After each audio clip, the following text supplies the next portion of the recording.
Evening, everyone.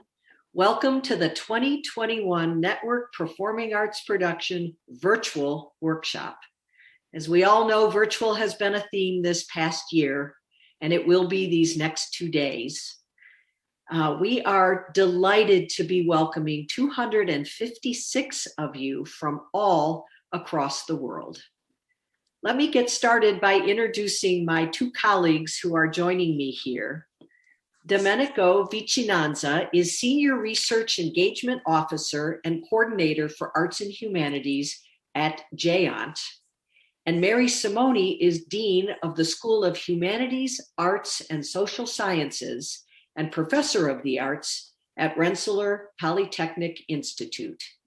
It is notable that Mary was our host for the 2020 Network Performing Arts Production Workshop, which was scheduled to happen, and COVID collided at exactly the wrong moment and we had to cancel. But we thank her, and she joins us today because she spent a lot of time planning 2020 with us, and we have taken many components that we had planned for 2021 and are producing those in the next 2 days. So welcome, Domenico, welcome, Mary. And welcome everybody. I am not going to kill you with slides, but we have a few slides, and let me share my screen and we'll get started here. Before I go, I want to introduce one more person, which is Kelly Farrow, who is part of Internet2's event planning team. She is helping us run all things Zoom these next 2 days. If you have any questions, she'll be able to help you as quickly as she can, and I'm thanking her right now in advance for what I know will be a smooth and successful workshop. Thanks, Kelly. So here is our welcome slide, and I am not advancing slides. There we go. I wanted to just briefly share a slide for many of you who don't know Internet2. We are a not-for-profit higher education consortium in the US that runs the Research and Education Advanced Network in the US. We have 320 higher education members. We have 50 plus industry members, 60 affiliate and government members. One of our most notable affiliate members in this space is New World Symphony, and I'll talk a little bit more about them because they have been very involved here. And the other really notable stat for me is 100 plus countries and research network connections from Internet2 across the world, or as Domenico will tell you, from Europe across the world, or our Asia Pacific colleagues will tell you from APAN across the world, but we all connect, and it's very exciting what we're able to do. This is just a quick snapshot of some of the US participants in our cultural initiatives, and a quick look at some of the key European participants. Domenico will talk more about those. And what I want to talk about, hang on, I think when somebody needs admitting, there we go. Nope. There we go. I want to talk a little bit about the history of this workshop. So many years back, we realized that the expertise involved in doing performing arts over networks is both a combination of audio-visual expertise and network engineering expertise, and they're two different areas. And we decided that in order to be successful, we were going to begin hosting a workshop each year to try to help people understand what all they need to understand to be successful. This workshop was first co-developed with our colleagues at New World Symphony and Internet2. And very quickly, we moved and involved our colleagues at GEANT because we realized there was so much activity in Europe. But when you look at the history here, you can see who some of our past hosts have been, and many of our speakers over the next 2 days are prior hosts and wonderful experts. I put this picture up because this is New World Symphony's spectacular Frank Gehry designed New World Center, where so many of these workshops have been hosted and where we last gathered in person. And again, with a great thanks to New World Symphony and our colleagues there, Justin Trieger and John Kieser, for so much work. Tom Snook, who predated Justin, who have all been so involved in this workshop. This is the gorgeous Experimental and Media Performing Arts Center on Rensselaer Polytechnic Institute's campus, where Mary is dean and had planned to host last year. We are genuinely sorry we missed being in this building. But again, we thank Mary for all of her efforts getting us here. I have a little lag time, so I'm just slowly going to advance my slides.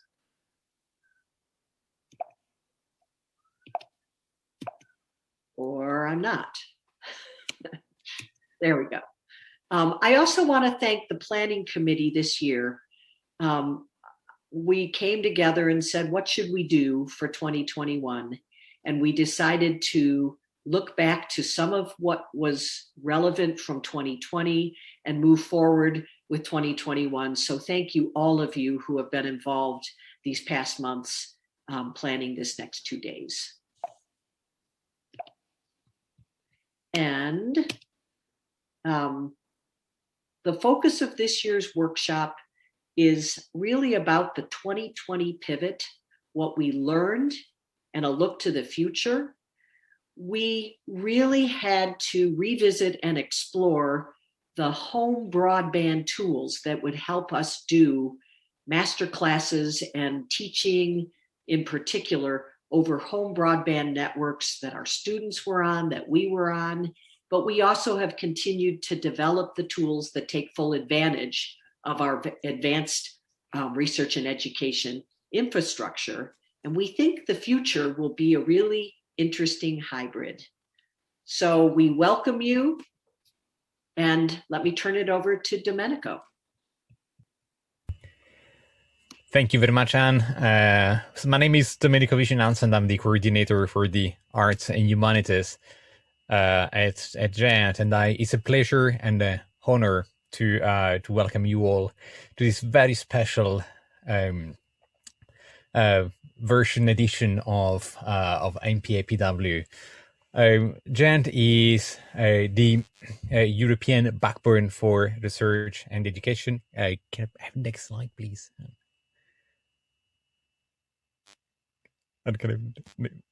Thank you. And we connect European network research and education networks, ENREN for short, to each other and to the rest of the world. And we support and represent more than 40 ENRENs in Europe. And we are looking after sharing, accessing, processing data generated by research and art communities in Europe. We connect together more than 10,000 institutions. We have more than 50 million users, and among them we include a lot, like hundreds of art institutions, music conservatoires, but also theaters and museums. And some of them were in Anne's list in her presentation. And that we're particularly proud of that because we want to demonstrate that research and education network and cutting edge network technologies, not just for some lucky researcher in a remote lab, is for everybody, and in particular is for arts, humanities, and for all of us to enjoy, to perform, and to use in our daily job. We have an active liaison function to support arts and humanities, and I have the pleasure of coordinating that within Giant. Next slide, please. And if you go to the giant.org website, there is a section dedicated to the arts and education. There is a QR code there, and we have a link there where we try to collect together what's happening within our community, and of course, NPAPW is one of the things mentioned here.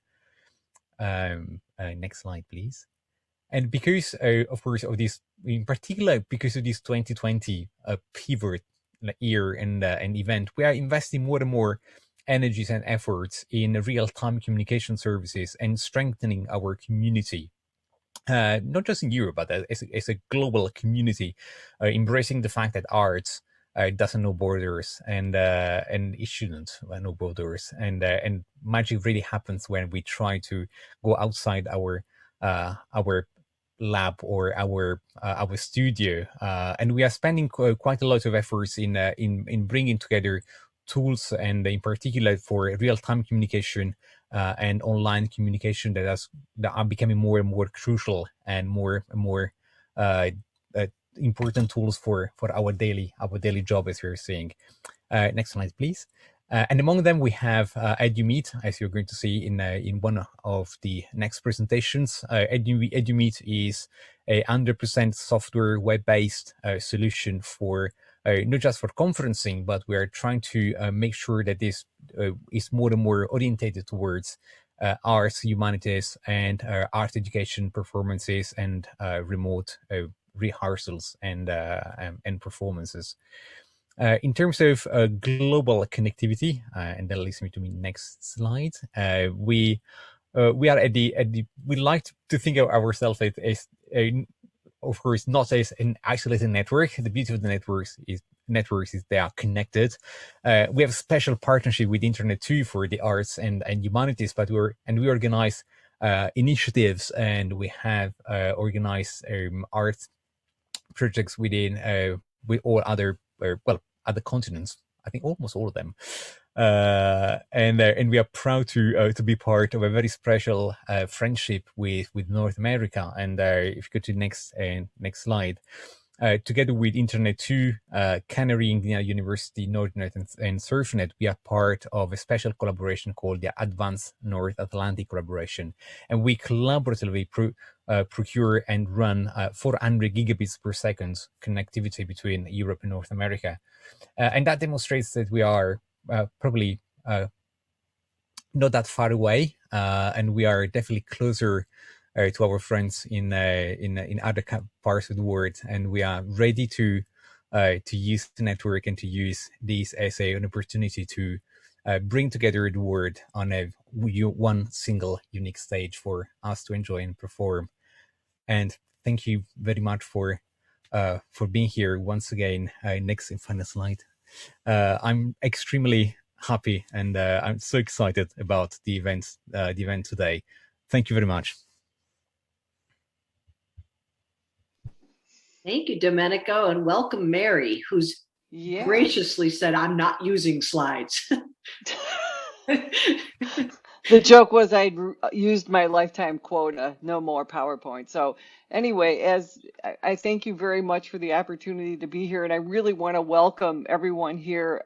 We would have loved to host you on our campus last year, but as you know, we had to make the difficult decision to cancel.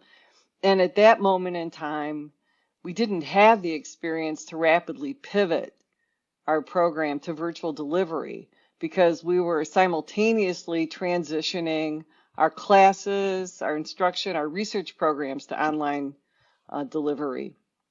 So we've learned a great deal over the last 13 or so months, and many of us have embraced this virtual modality as not only a fact of life, but as a way to keep our art alive, but as a new way to reach audiences that we've not been able to touch before. And testament to that is all of you are here today. We will adopt many of these best practices that we learned during the pandemic into modes of delivery for the performing arts. I look forward to learning from all of you during the course of this workshop as we work together to expand best practices in the area.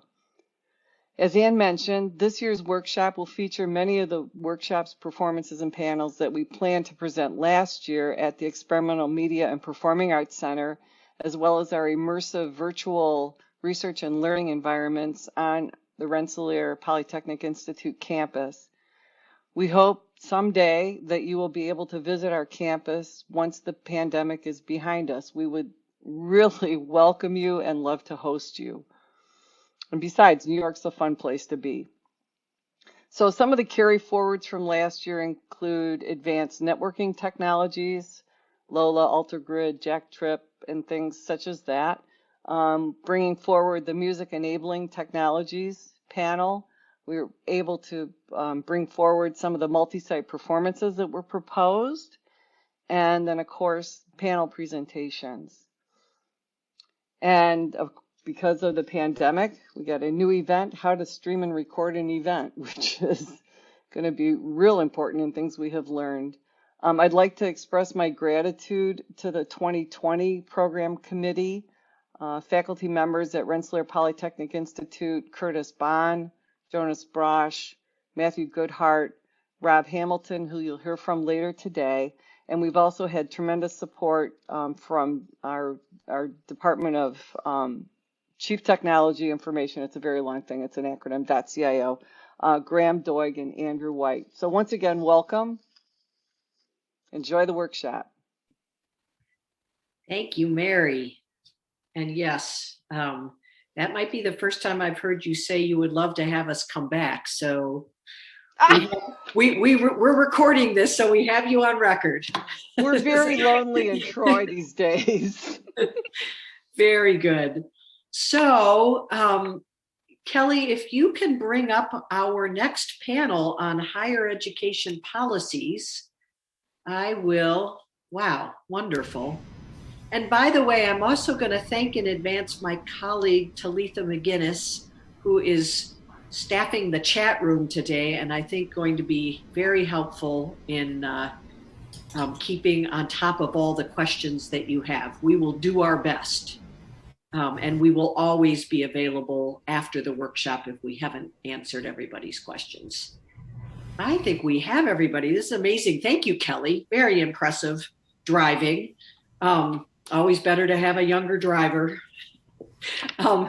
Let me introduce our panelists today. John Keyser is the executive producer of media at the New World Symphony. He's got a lovely backdrop of the outside of that gorgeous facility. So very nice to see you here today, John. And Mary Simone, who you have just met, but for those of you maybe just joining, Mary is the Dean of the School of Humanities, Arts, and Social Sciences and Professor of Arts at Rensselaer Polytechnic Institute. We'd like to welcome Stefan Gies, who is the Chief Executive of the Association of European Conservatories, AEC, a not-for-profit that works across Europe's music conservatories. We will welcome Stefan's perspective today. And finally, last, but of course not least, David Spencer, Associate Professor at the University of Memphis and a notable trumpet soloist and conductor who, when he's not working with us at NPAPW, he's touring the world. Welcome all of you. We are going to start today. This panel is our opportunity to look at how higher ed has changed. What are some of the policy impacts of this past year as we look at how we have pivoted during the COVID pandemic, where we think we might be going? I can't think of a more interesting group of colleagues to help us reflect on the policy and sort of big picture impacts of this past year and a look to where we might be going. We're going to start with John and Stefan, and you two can do it in whichever order, but they were going to give us, or are going to give us, a high-level overview of the changing landscape in higher education. Stefan, do you mind if I lead off? And I'm happy to, if you start, yes, please. Okay, terrific. So, hello, everybody. Great to see a lot of friends who we've had down here at New World, and I'm sorry we're not able to explore all the hot spots of Troy, New York, but welcome from Miami. So, I actually started into the pandemic as the provost here, and it's interesting because the pandemic started, and so we thought, okay, we've got that to deal with. And then in this country, we had the murder of George Floyd and the violence against people of color, which still has continued on still continuing on. And then also we had the storming of the Capitol here in this country. So to say that it was challenging is rather an understatement. At the same time, I think it was a real testimony to all of us in these institutions. And I'm in contact with a lot of my colleagues around the world about how they persevered. And so the interesting that we here had no guidance from our national associations. It was like they were completely caught by surprise. There was no way for them to offer training or advice. And so in some ways, they kind of continued on as if things were normal, which of course they were not. So that left us to develop our own policies, our own procedures for online education. Now, those of you who are on this call, most of you have actually had experience in this area, so it was easier. But for a lot of institutions in this country and around the world, it was really tough going. So what was our task? Our task was to train students for an uncertain future and without the usual tools we had employed in the past. And in some ways, what we realized, a lot of myself and my colleagues in various parts, is that what we had to do was to teach flexibility and how our students needed to understand that change is a constant in this world, and sometimes that change is cataclysmic, as it was with the pandemic. So many plans were discarded that were actually never implemented. I think we probably went through a planning process here with my wonderful colleagues. We probably had about at least 10 or 11 different scenarios we were trying. We used planning tools like the axes of uncertainty, which I can highly recommend. If you Google it, you'll see that. It's very helpful. And there was also a lot of psychological and physical issues that arose from the pivot, spending a lot of time online, from people's eyes to people's mental state. A lot of that was challenging as well. Now, but at the same time, a lot of good things happened too. And there was a lot of opportunities that presented themselves. For one thing, the area that we're very interested in and passionate about here, distance learning, advanced at, well, I say an exceptional and exponential rate. And new skills were learned. And the fact, the light keeps on turning off here, so I have to wave my arm so it says that I'm still alive. Well, maybe it doesn't know I'm alive. But new procedures were devised and tested, but these were done on the fly. And, the tech developed also to meet some of the needs as well. And the interesting thing is that what we found is the instruction actually became more personal, more one-to-one. Barriers of access were reduced, and some faculty actually even started preferring to teaching online. In our case, our artistic director, Michael Tilson Thomas, was able to actually connect with each individual through electronic means, and that actually advanced, we think, the whole education of what we were trying to do. So at this point, I'm going to hand it over to Stefan, because we're going to talk about a little bit about the future later. Yes, thank you very much, John, and thank you very much to Anne. To be here is good, and thanks for inviting me. I thought it makes sense to focus in my capacity as representative of the European music higher education institutions mainly on those policies, challenges, and implications that might be different in Europe from the USA. But I have to say, by far the most problems and also the most strategies for solving these problems are not very much differing from each other.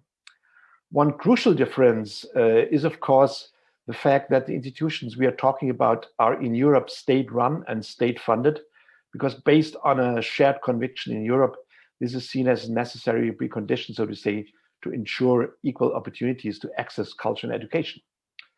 So let's talk about COVID and what happened a year ago. Teachers, students, and management staff all of a sudden had to face a situation they were not prepared for in many respects. Technically, didactically, psychologically, infrastructurally.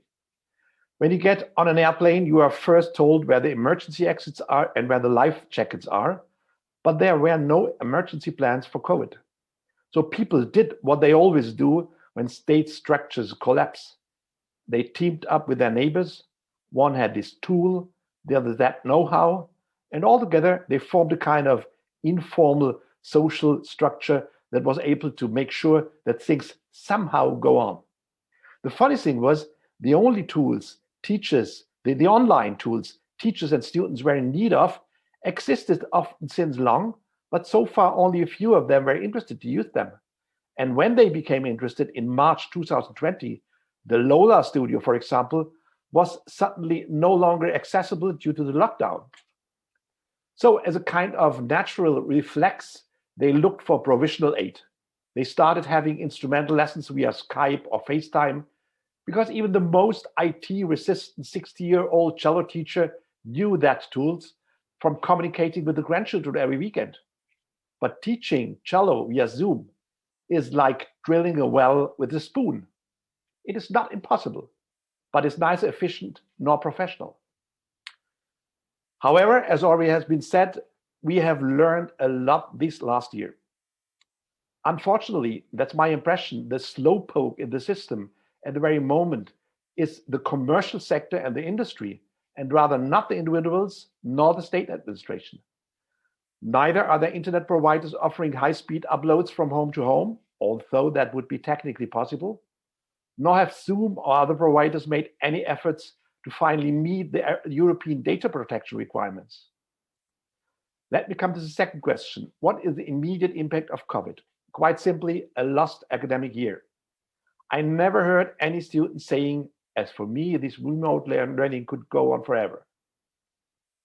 I think the smartest students take away whatever they can grab under COVID situations and postpone everything until later. And they made huge steps forward on being flexible and also on taking ownership of their own career pathway, so to say. In Europe, hardly anyone who has a job at a music HEI, higher education institution, or as a state-funded opera house or symphony orchestra has lost this job. But the pandemic has contributed to widen the gap between employees and freelancers. And this is a big challenge because we don't have a clue how many of them will get back on their feet after the pandemic is over. However, the COVID crisis has also made aware many policymakers that, and I quote one of them, culture is the glue that holds society together. The European Commission's culture and education budget has recently almost doubled. And the reason why was, on the one hand, because freelancers and self-employed workers from the art sector had to suffer, and that's how they saw it, and I think for right, even more than freelancers from many other sectors, tourism or whatever. But on the other hand, there's also a broad political consensus from left-wing to conservative right that the promotion of art, culture, and cultural education is a suitable means to strengthen the defense forces against populism and neo-fascism. And of course, just John talked about it, this is partly triggered by what and how we have seen through our European classes what was going on in the past 4 years in the USA. The last question I was given is, what are the perspectives for the future? I'm not a prophet, and I do not want to speculate, but I'm sure that we will not return to a status quo ante. The exciting question will be, what will we continue to do online and what not? And the even more exciting question, for me personally at least, will be whether we will be courageous enough and mature enough to stop asking, can this or that be better done online or offline? But rather, are there any added opportunities to learn and teach music online that we so far have even not dared to dream about? Thanks for your attention. Wonderful beginning to help us think about what's happening. Thank you. Mary Simoni sits in a unique and perhaps challenging and yet many opportunities as well as a dean Mary really has the administrative perspective and what she sees between the higher level administration at a university and the faculty at the university. So we welcome Mary to share some of her thoughts. Thank you. Thank you very much. I've already learned a great deal from this panel, and I'm very happy to be participating.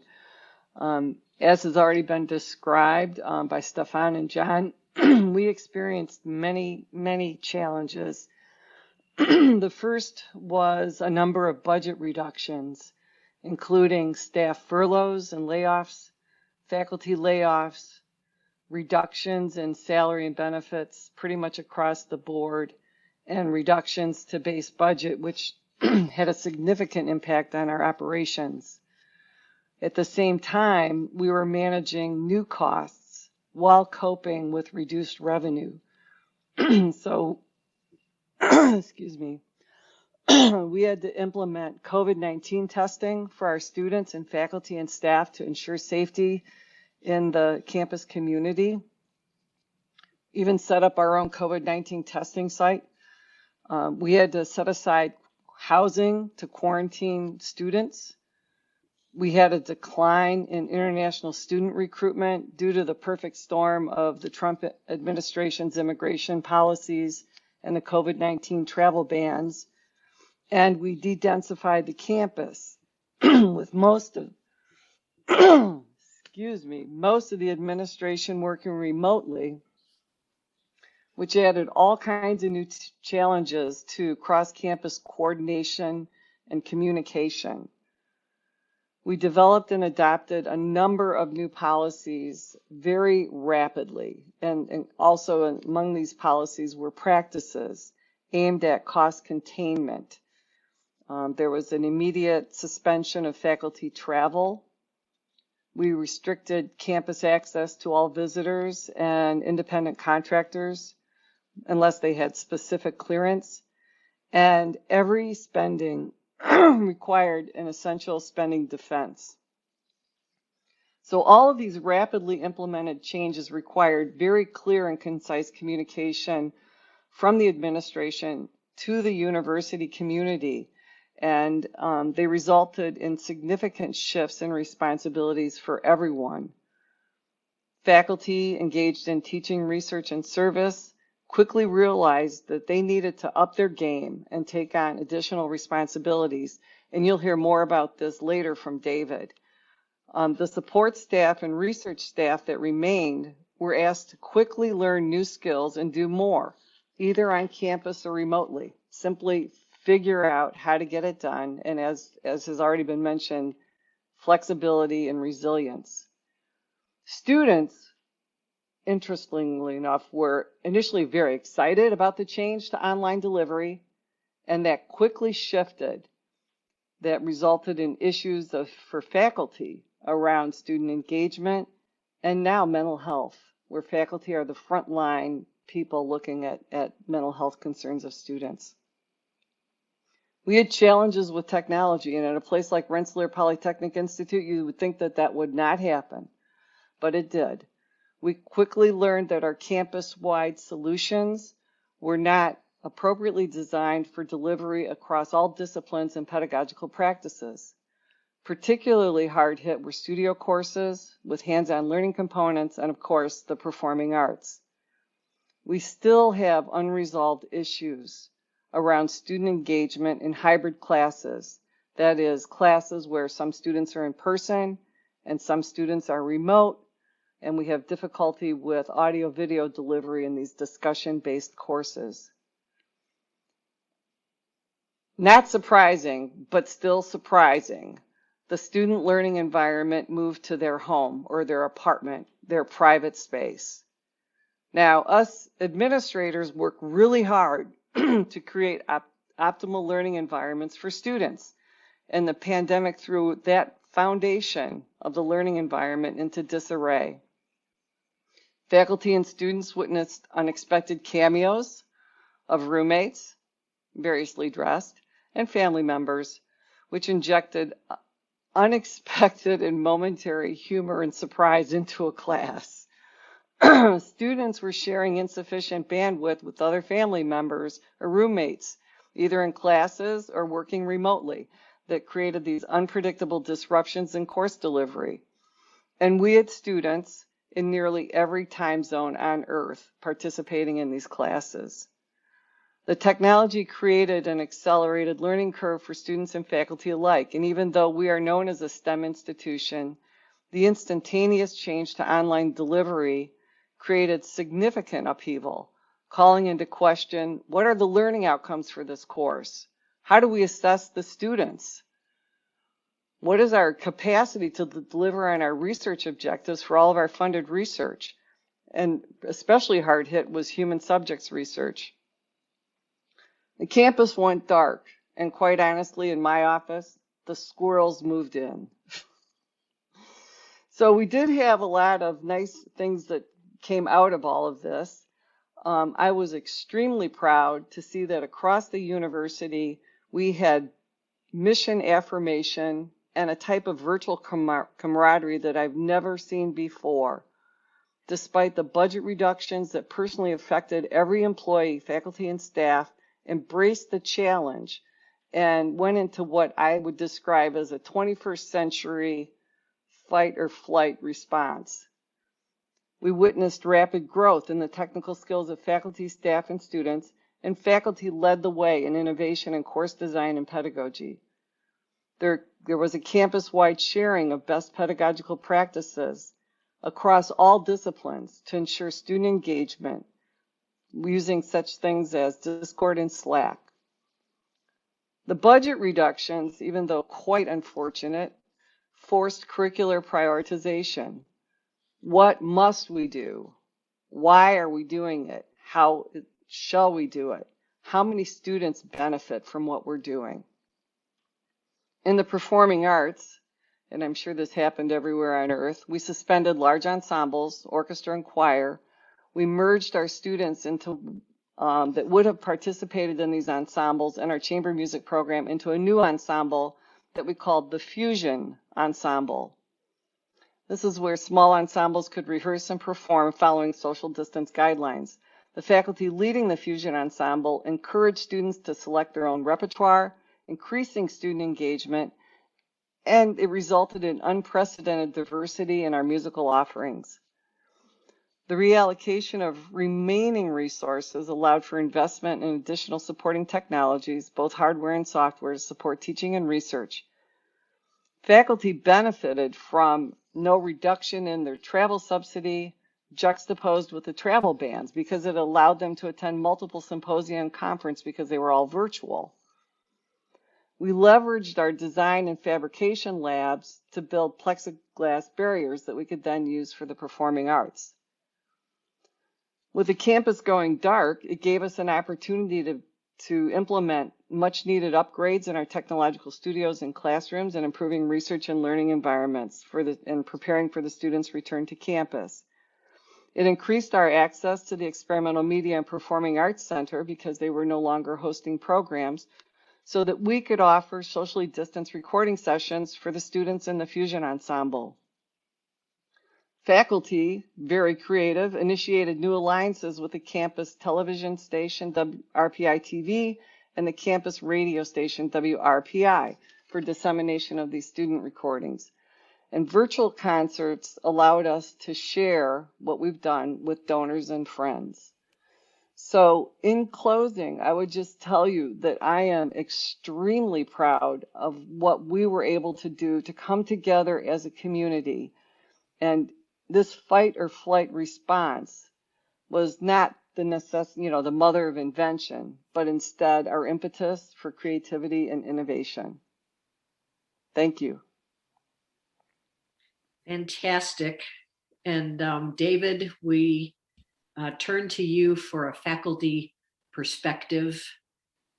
Thank and then you. we'll hopefully have a few minutes to just get your perspective as a panel on thoughts about the future. Yeah, thanks so much. And I'm glad all of you are here. I asked Anne yesterday to share with me the list of registrants, not because I wanted your names, but mostly I wanted to see sort of the makeup of who we were talking to today.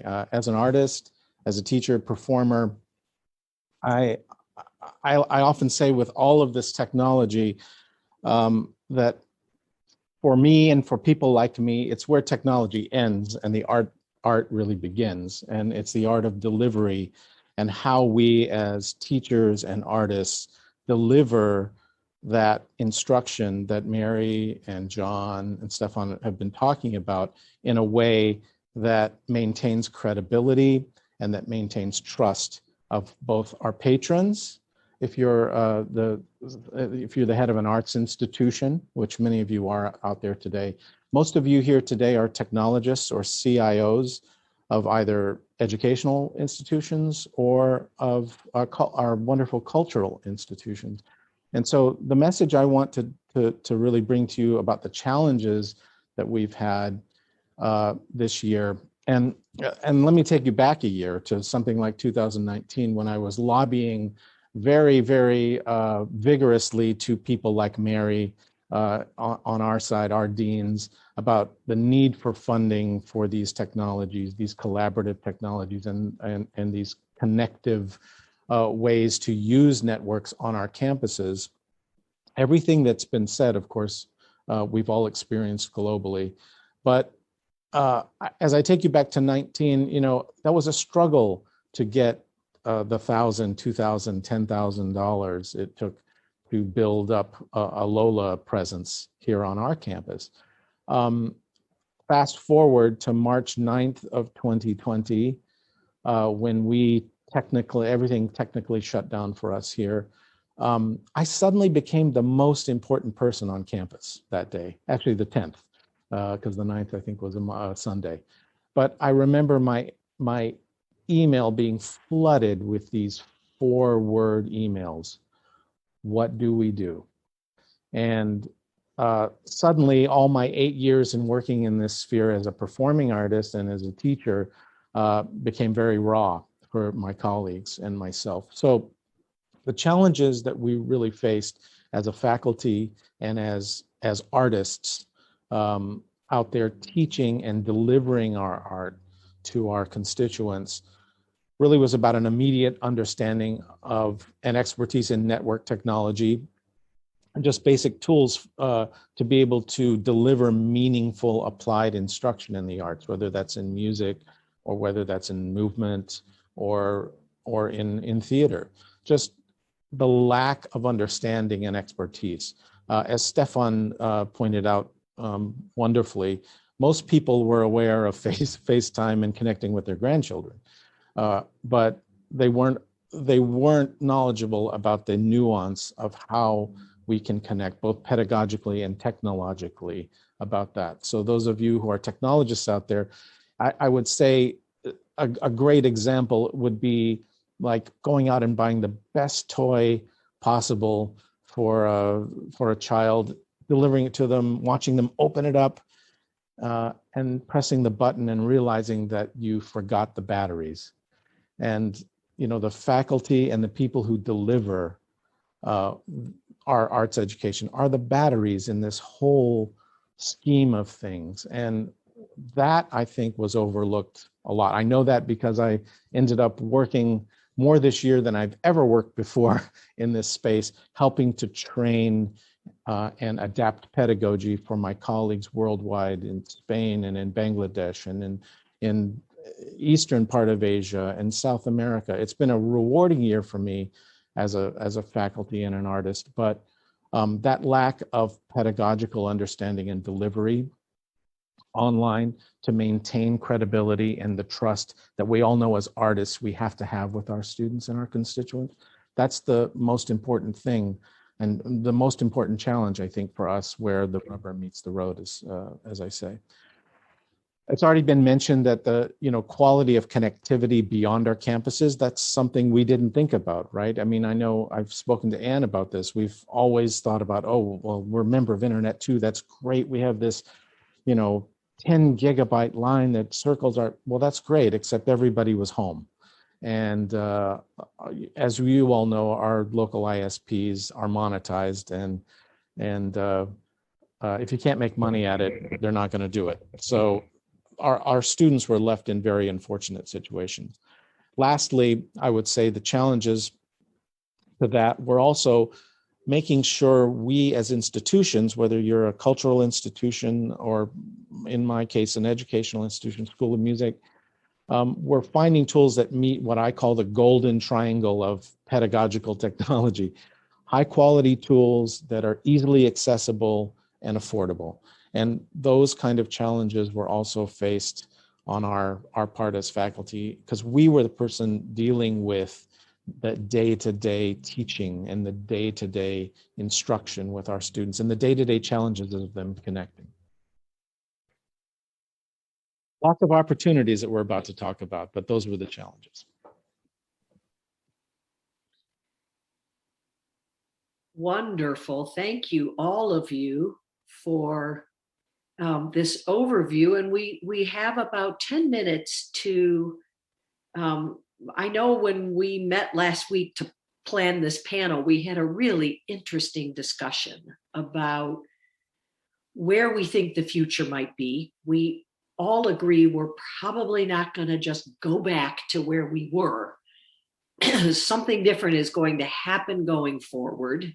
We are probably going to have a hybrid of what we've learned and what we've done from home broadband. We talked a little bit about the digital divide and what we've learned that we can do over networks that are at the edges of our advanced research and education networks will actually probably serve us going forward. But I turn it over to all of you to reflect on where you think we're going. Which of the changes that we've seen this past year are going to impact our future the most? I'll just make this very brief because I'd be interested actually in hearing something from our folks who are out there. But there's no doubt that there's been systemic changes to how we deliver education, and those will prevail past the end of this pandemic. Because to be quite honest, everybody I've talked to, and we're kind of thinking this as well, is that this is not the end of it. This could happen again. It could happen again. So how do we basically make ourselves prepared for that uncertain time when we find ourselves in that lockdown or a different kind of lockdown? But I'll just give you an example of one thing that's changed here at New World. But our audition process was mainly done in person for new fellows coming in. And now, past year, it's been completely pretty much online. So, and actually that has created a reduction of the barriers if people don't have to travel to where we are auditioning. And I think actually that's a good thing. And in fact, as a result, we have a very interesting set of fellows coming in, potential fellows coming in. And also, we also instituted sort of one-on-one interviews with sort of the top tier of candidates. And that's something which, again, was not possible to do in a live audition. So that's an example of one thing. But I'm going to hand it over to my colleagues, and then maybe we can hear from some of you as well. Yeah, I just want to piggyback on that, what John is saying. I think the long-term integration of what we've learned this year is really important. I know people like Mary and Stefan are thinking about these things. Mary brought up something as a dean that I think is very important from the teaching side and the artistic side. And that is that we've really found that, this idea of just putting everything in the mixer or hybrid education where you have some in person and some isn't really great. That's something we've learned. But it's also an opportunity, I think, for those institutions and our cultural institutions and educational institutions, if we can leverage this idea along with the batteries, right? Along with training of the people who actually deliver the content in a meaningful way. And meaningful is very important. In a way that can be meaningful to our constituents, students and patrons. I think that's going to be the way forward for us to emerge from this. But it has created a lane, as John said, that could be leveraged for great monetary success. I hate to say that in this, but for some of you, that's important. But we're talking about the kinds of revenue streams in our university. I mean, quick piece of data, sorry. The normal college age students around the world is declining by 15% per year. Institutions are seeing that. Our 18 to 22-year-olds demographically are declining. And how are we going to stay relevant in that sphere if we don't open this lane that we've been doing this grand experiment with for the last 12 months? So I think long-term integration has got to be high on the list for everyone. I think I totally agree. I mean, the future will be hybrid, but what does it mean exactly? I mean, hybrid in the sense of having both offline and online, and let's say situations in parallel. But I think, David, you described very well how you became overnight the most important person in the institution. And I will come back to the system broke down. I mean, imagine just you had an electricity supply breakdown, and you live 1 year without electricity, and you find out a lot of things how to survive without. But it's too early to assess what will you stick to when electricity or power is fully back. We are not yet so far, so to say. But I could imagine that some things we will keep, some things we will learn, we will not forget about, but we might also appreciate the added value of being physically together.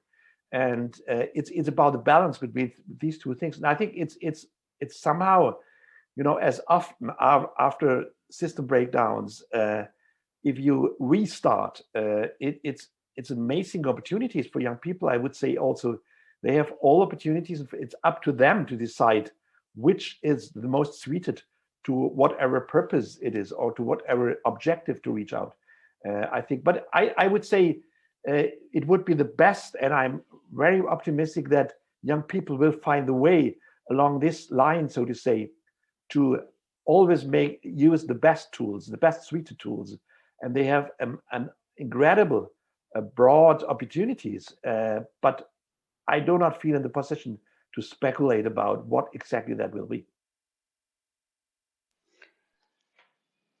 This is very interesting. I want to leverage David's paradigm of the golden triangle with respect to what I see as the challenges ahead of us. And if you think about high quality and you assume that the pedagogical quality of what we do is good, we can do all this through our processes of appointing faculty and hiring folks. But this hybrid learning really challenges things that I think are appropriate for this community. These are audio, video, network delivery problems, challenges that could be solved. Higher ed needs to transform, in my view. It is right now accessible to really those that are willing to take on large amounts of debt here in the United States. And as John began talking about, we just witnessed the murder convictions of Derek Chauvin in the trial of George Floyd's. And, we have to really think hard about accessibility to higher education and the arts. And I think that we have a responsibility to do that. What we've learned this past year may make higher education more affordable to more people. So these technological issues, we need to resolve it so that, again, going back to David's paradigm of the golden triangle, we offer high quality education, high quality audio video network delivery, it's accessible to many, and it's affordable. And Mary, I couldn't have asked for this panel to end on a more insightful note. I thank you. I'm amazed that we are actually running on schedule because all of you have been mindful of time, and yet what an interesting policy panel here to help set the context for our next two segments today. thank you to all of our panelists, Mary, John, Stefan, David. Thank you very, very much for your insights. Thank you. While Kelly is spotlighting our next panelist, so the insights that we just got into what happened this past year, we all know what happened this past year. As David said, he suddenly became the most popular person on campus because he had a clue. David actually helped me with my own personal online instruction because I was struggling, and he had some tips that were so helpful. And so this next panel, what we want to look at next is, what did we learn this past year about which tools worked best when we pivoted to our home broadband environment? All of these tools work very successfly with Research and Education Network. Whoops, picked up an echo. Can somebody mute? Thank you. We know that all of these tools we're about to talk about work over our advanced research and education networks, but critically, the tools we're going to talk about are the ones. Are the tools that have worked the best for us in our home broadband environment. So let me welcome our, and then we are going to go to a panel after this that is going to highlight the continued advancements in the tools that work best over our advanced research and education networks. But this next panel is the home broadband technology overview.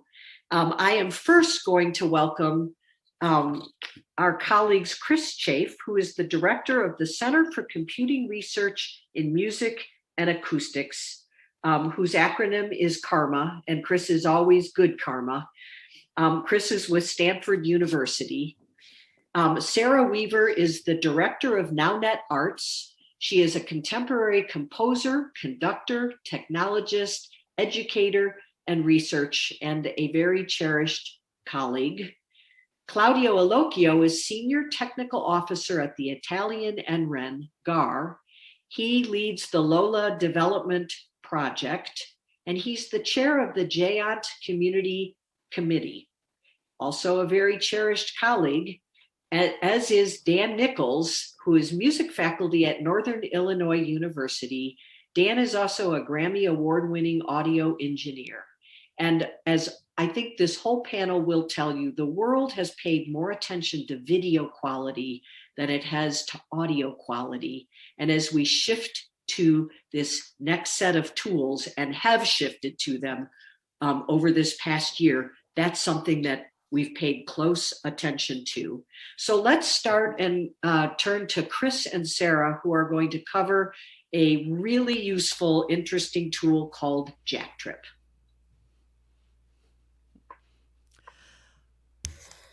Hello, and thank you so much to Ann Doyle and all the organizers. I'm very happy to be here together with Chris Chafe to present JackTrip. Sarah, can you turn your volume up just a little bit? Absolutely. I know you can, so thank you. Great. Okay. Great. So I will share the screen to show our slides here. So one moment.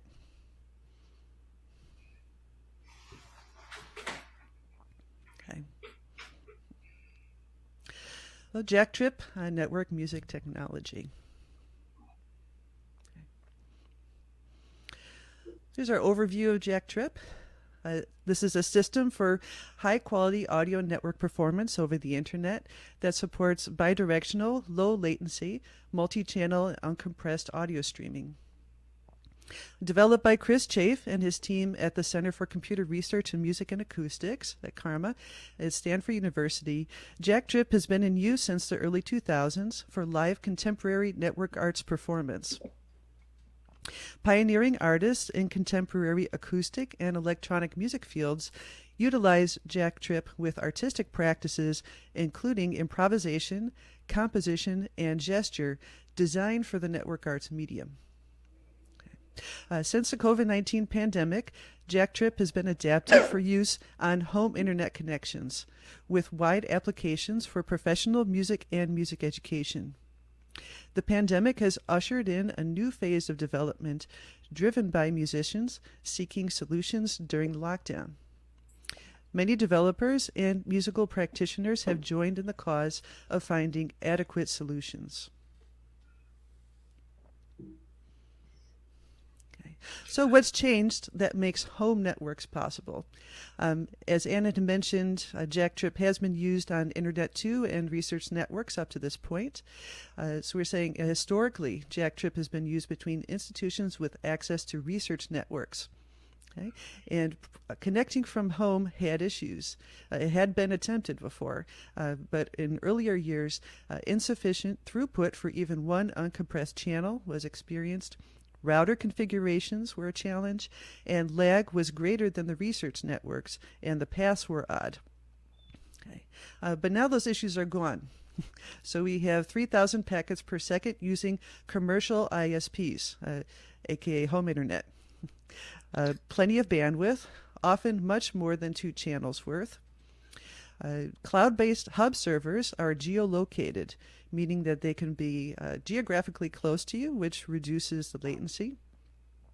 And lag is as good as research networks. And hosted servers eliminate need for port forwarding on home routers. So JackTrip requires opening some ports, which means opening firewalls.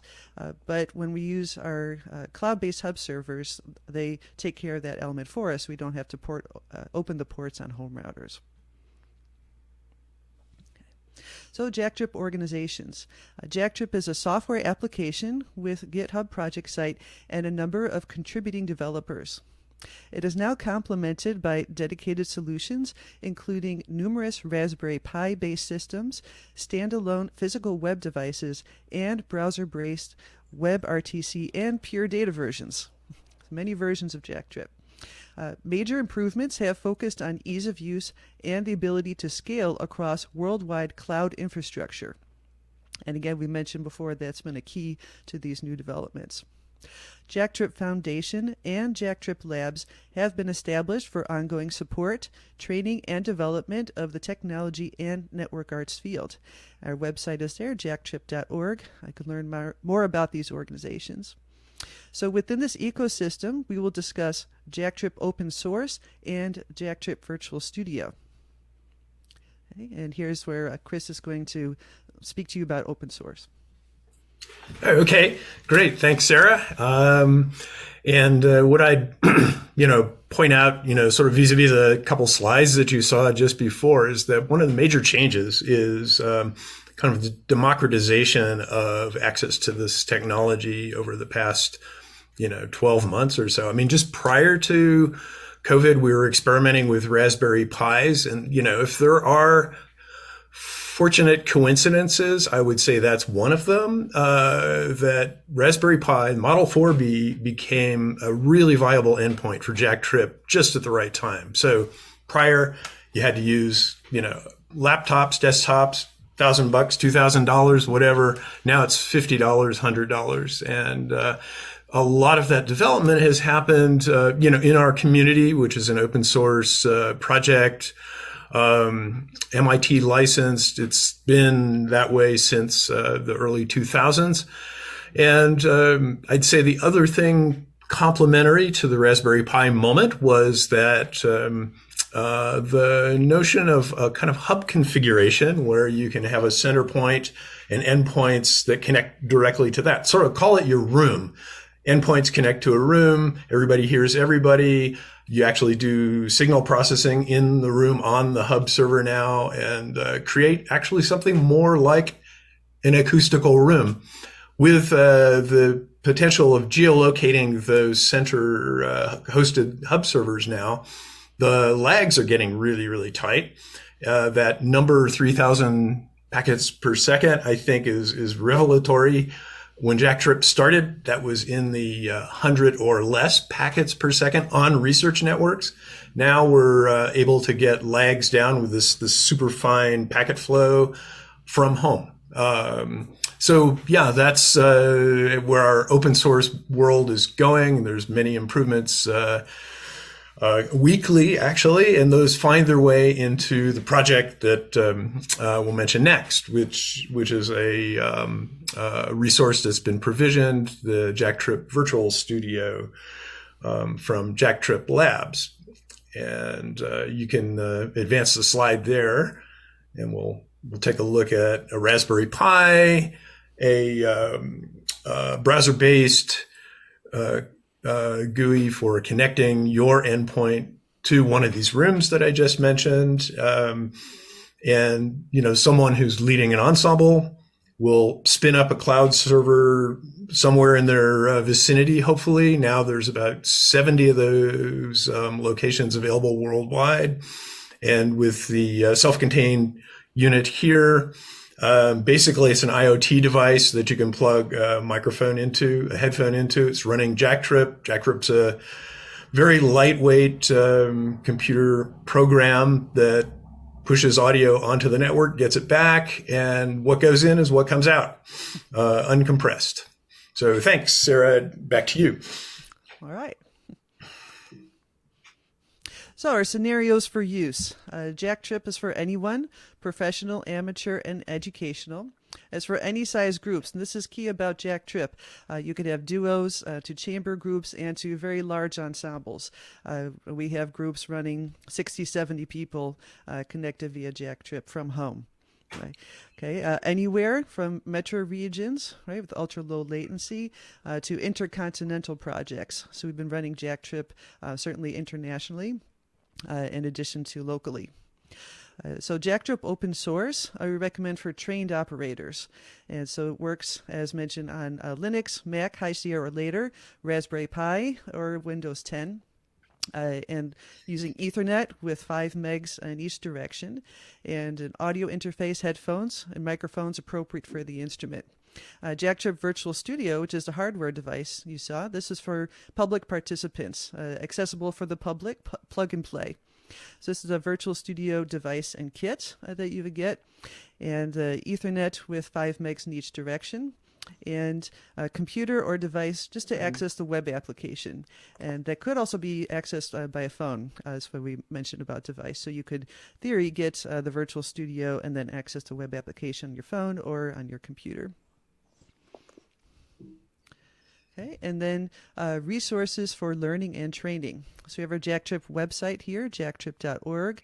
There's a Jack Tripp users group, very active. This is a Google group where anyone can sign up and ask questions and give answers to questions about Jack Tripp. There's a Jack Tripp training program that's currently provided by NowNet Arts. So there's a website there. Also, Jack Tripp Virtual Studio Training is a 1-month program. Again, that's that hardware device that you saw. The next start date is already May 1st. And the Jack Tripp Training is a 3-month program. That's for open source and Virtual Studio. And the next start date for that is June 1st. Okay, so that's the end of our slides. Anything else you'd like to add, Chris? No, I'm looking forward to the next presentation. Yeah, likewise. Wonderful. Thank you both, Chris and Sarah. I know I know, because I experimented with Jack Tripp this past year. Fantastic tool. Let's turn this over to Claudio Alocchio, who is going to help us understand 2 different tools. Edumeet, very interesting European developed tool, and then also best ways to make use of Zoom. Claudio, thank you. Okay, here I am. So thank you for, sorry, as usual, you always pick up the wrong presentation when you have 3 open. Sorry for a second. This is not mine, this is the one for tomorrow, for later on. Let's find the Edumeet one, which is this one.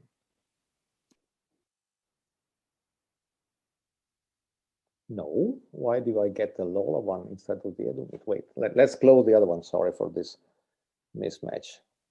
That last one was Edumeet, Claudio. Yes, just a second. Okay. Just a second and pick up the Edumeet one.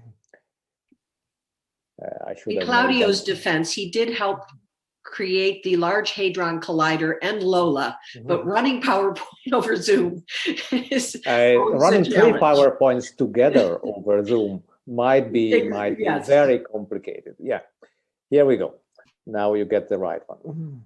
So EduMeet was something which was not existing 1 year ago when all the pandemic started. It was just a prototype that very few people were still developing.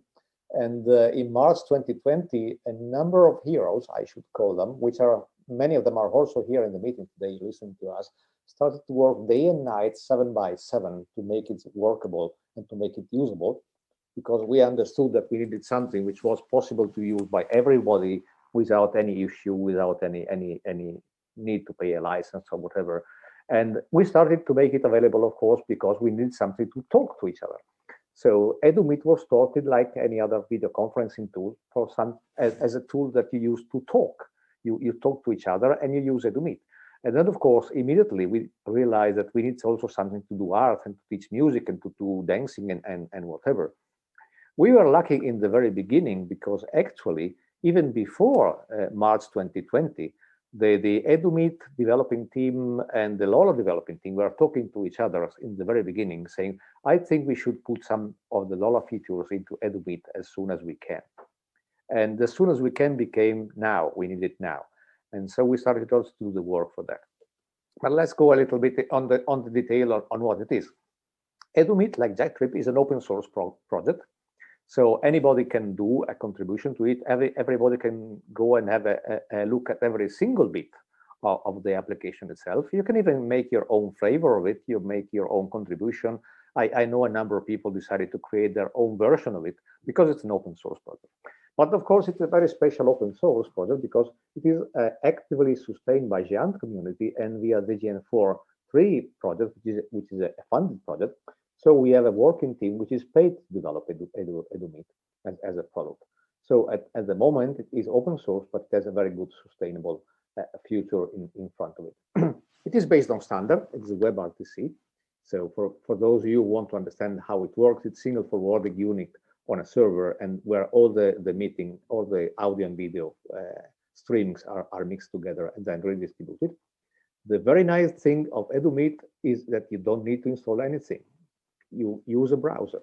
You use Chrome, Firefox, or whatever on any operating system which is new enough to enable WebRTC support. And all of them now are, including the smartphones, tablets, whatever. So any device which can run a browser can run EduMeet without installing anything. As it is an open source, the software is completely for free, which means that if you want to run your own local installation of EduMeet, you can do. You just download it and install it, and then you run it. No problem. There are many installations which are even open to anybody in the world. I mean, they are installed and they are open completely to the public. So you don't need any authorization to go and use them. Of course, many others are just installed for private use, so you will need an authorization to access them, but then that's not a problem. It is made for making meeting on the flight. So there is no booking system. You just connect, create your room, and you're in. And then you call your friends. You tell them the URL, the link, and then they join in. So rooms are created on the flight, and so on. It depends, of course, on a lot of the resources that you have on your local machine. For example, you can have a very powerful local PC, and then you can host a number of people, more users. Let's say that in general, for up to 30 or a bit more users together per room, EduMeet is okay. Normally, when you use these tools for education, like music or arts, you don't need more than 2 or 3 people together in the room. So this is not an issue. But keep in mind that this is a limit. You cannot have 100 people together in EduMeet yet at the moment. And then it has all the other fancy stuff that every video conferencing tool has got, like the chat, the moderator control, file sharing, room lock, lobby, whatever. It has a very easy user interface, and it is ongoing development. So it has upcoming features like webinar stuff, background replacement, so you can do whatever you want, recording, quality of services, a whiteboard. Many of these things are going to appear in the very next few months, but some of them are already happening in these days. So what happens, for example, now, how does it look like? Well, it looks like this, like any other video conferencing tool. The windows, you try to imagine this as the lessons. And I am the teacher on the left, and that there should be my student playing the piano somewhere in the background. Just to take this snapshot, what did I do? Well, I used my Macintosh for the teacher, myself, and just pointed my smartphone to the piano, and that was what I used for the lessons. So a smartphone perfectly works as well as something else like a Macintosh to make lessons. It looks like this. It's very simple. Mute and mute, switch on the video and not. Of course, you can share also document and stuff like that.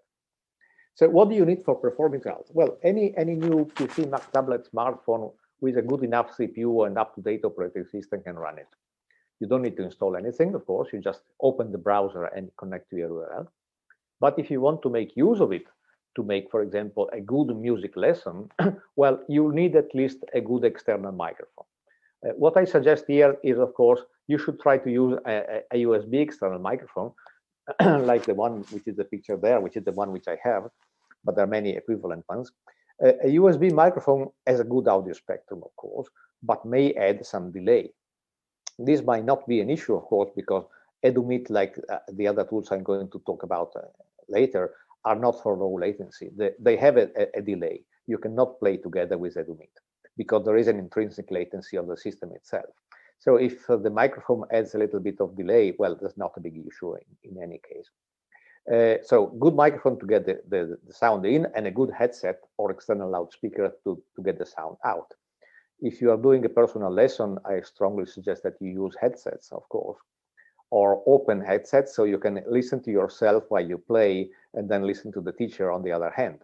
But a good headset is fundamental. You cannot use any internal loudspeaker or a Macintosh or a smartphone to listen to music. They are not for that. One of the very good possibilities that EduMeet adds is you can have as many external webcams as you want, in theory. So you can add possible different point of views, which is very important, for example, for music teaching or for dancing teaching. A teacher wants to see your hands, want to see your full body, want to see your instrument, and want to see the room. So if you have 4 webcams, you have 4 points of view, which are broadcasted together to the teacher, and vice versa. You can have, for example, a group which is broadcasted in video from different viewpoints. What does it require from the network? Well, any broadband home network can make it, because at least 1.5 megabits per second is available everywhere now on any connection at home, unless you are 5 people together which are trying to broadcast, of course, which is a problem from the same house, which is something which also happens. Remember that 5 children together, all connected together over video, the broadband breaks down. So you cannot do that. But if you have a decent enough bandwidth, it's okay. In the previous panel, you heard the provider did not do anything to improve this. Well, we hope that will soon something happen. I'm not sure it will, because they do it for money. But if the most of the people require that they send video from home, the broadcaster, the ISP will have to do something for it. Of course, the classical suggestion, connect the device via cable whenever you can, because Wi-Fi is very, very unstable for any kind of video connection. So don't rely on Wi-Fi, plug in the cable. So what are the EduMeet features for performing arts? Well, a number of them were immediately inserted in the very beginning. EduMeet has got an audio codec, which is Opus, which is a very good audio codec. So immediately we triggered, in a few days, we added the possibility to control the echo, the noise suppression, the auto gain, and the unmute features, so that, which they were done for voice control, of course, for talking, which were absolutely not okay for music. So with the control of them, EduMeet became immediately usable for doing music education, for example. Claudio, 2-minute warning. Yeah, Thank you. has, for example, video resolution up to 4K. You don't need 4K to do music, but you can. It supports multiple webcam. But the most important, interesting thing is what is going to be delivered in the very few, let's say, couple of months, which you can see already there. It already exists in the prototype. It will have the hi-fi music mode profile. So full control of what you can do with the audio. And this will deliver not uncompressed audio, because it's not the intention to do that, but a very good high quality music profile for it. And surprise, surprise, maybe it is completely useless for music education, maybe it is not, you never know, it's a tool. the developer decided to introduce a live audio spectrum available inside the tool directly itself. So you just click on a button, you listen to the music, and you see the spectrum of the music. Is this useful for something? Who knows?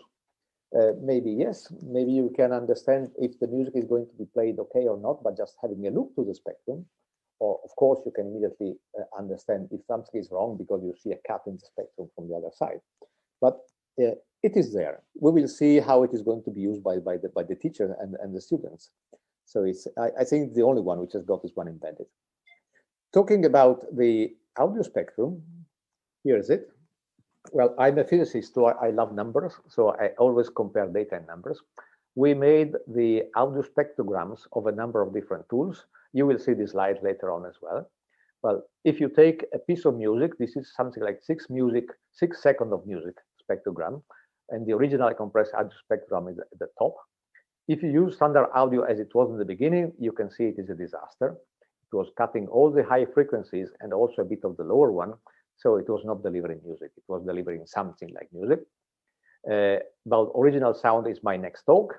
Edumit, which is not yet in hi-fi mode, has got the Opus audio codec, and as you can see, it is not bad. It still cuts a bit of the high hand frequencies, but this is something that you can use for music. You get something really important out of it, and you can listen to music. The scenarios, well, the typical scenarios that you can use also for JackTrip. Teaching from home to home, where students are together. A student can use a tablet or a smartphone, one-to-one lesson or small groups is not a problem. There are a number of public services available, but the idea, of course, is that if you have an institution, you might install your own installation of Edumit in your institution, also to reduce the latency, of course. It doesn't make too sense that you use Edumit between Boston and New York and the server is in Frankfurt in Germany. Of course, you should have a server somewhere in Boston or in New York. It ensures privacy. Normally, people don't care about it, but it does ensure privacy because it's really end-to-end. There is nobody in the middle, cannot be. Of course, you cannot play together. Where you can learn more, these are the references. There is an interesting video on YouTube, which is also the tutorial, the hour-long tutorial, which explains you how to use it. If you want to have a look at the source code, it's there.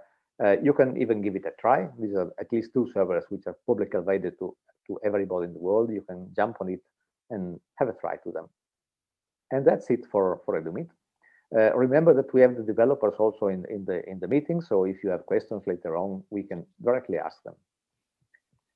So Claudio, when you cover Zoom, we should do about 3 to 4 minutes. Yes. Yep. And there's probably less to say about Zoom anyway. So well, it is going to be open in a few seconds. Let me find it again because I had to close it before. There we go. I need to share again. Thank you. There we go.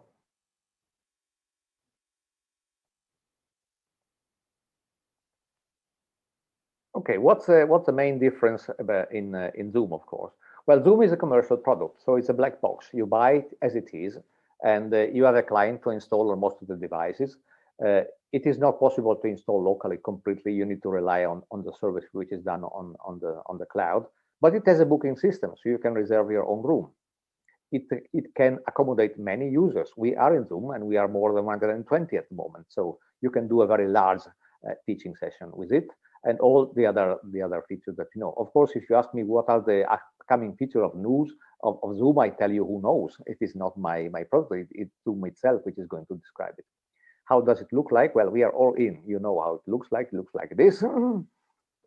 The list of devices which you need to run Zoom in an effective way for performance are the very same as the Edumit ones. It's just a tool which needs the very same devices. So same requirement.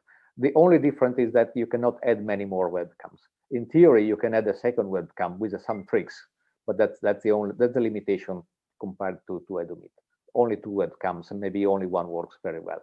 But that's not an issue in most of the cases. What are the features that you can use it? Well, it has a bit less resolution for video.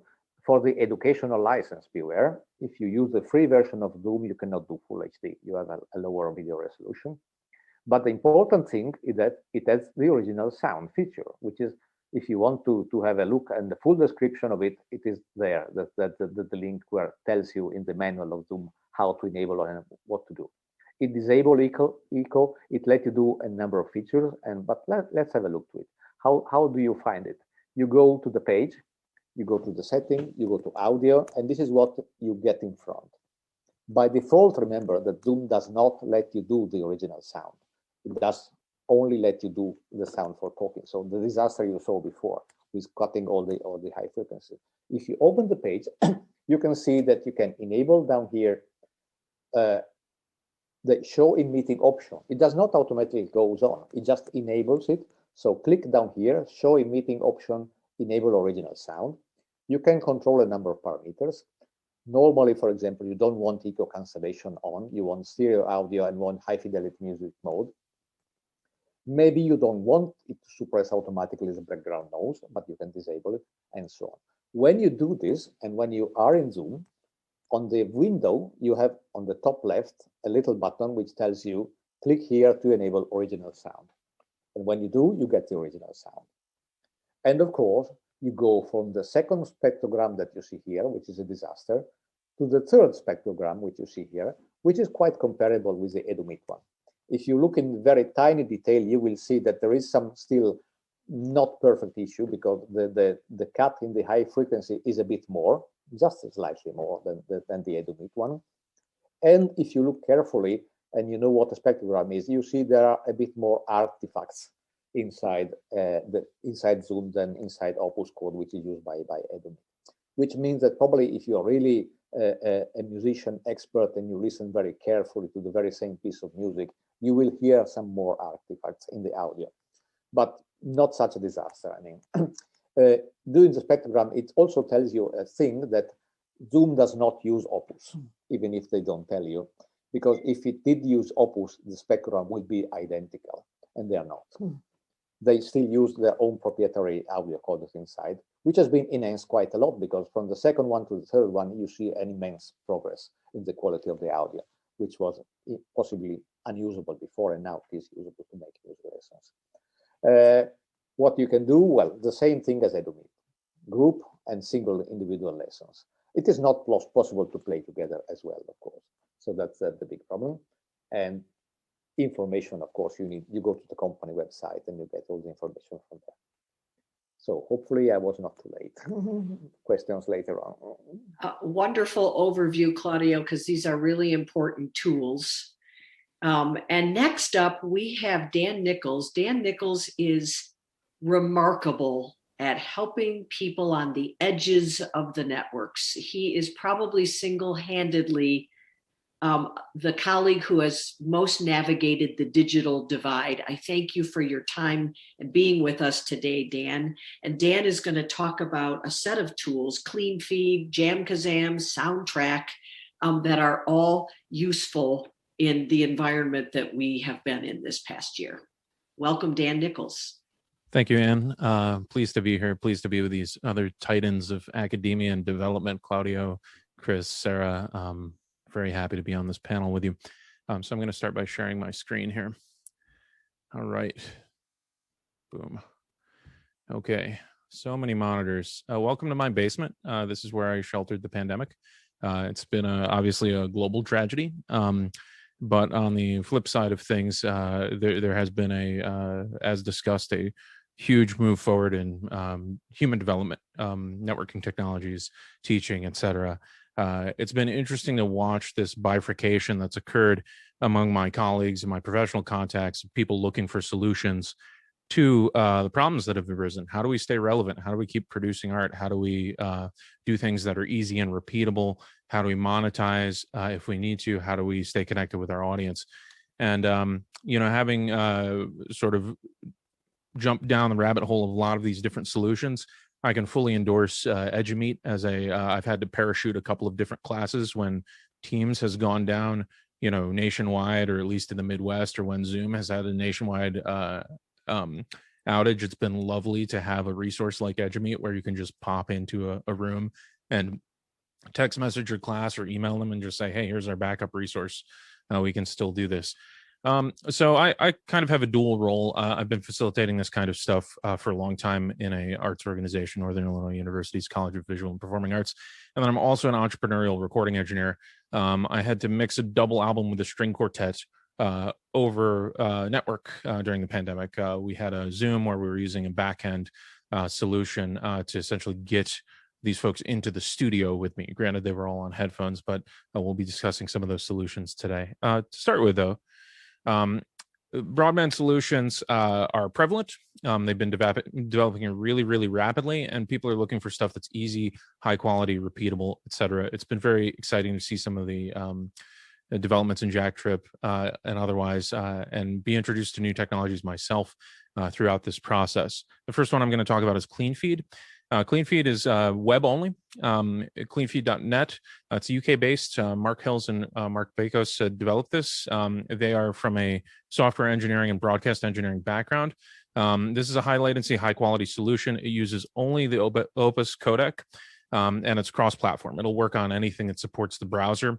In terms of iOS and some of the other mobile devices, you may not actually be able to host a session, but you can be a guest in a session.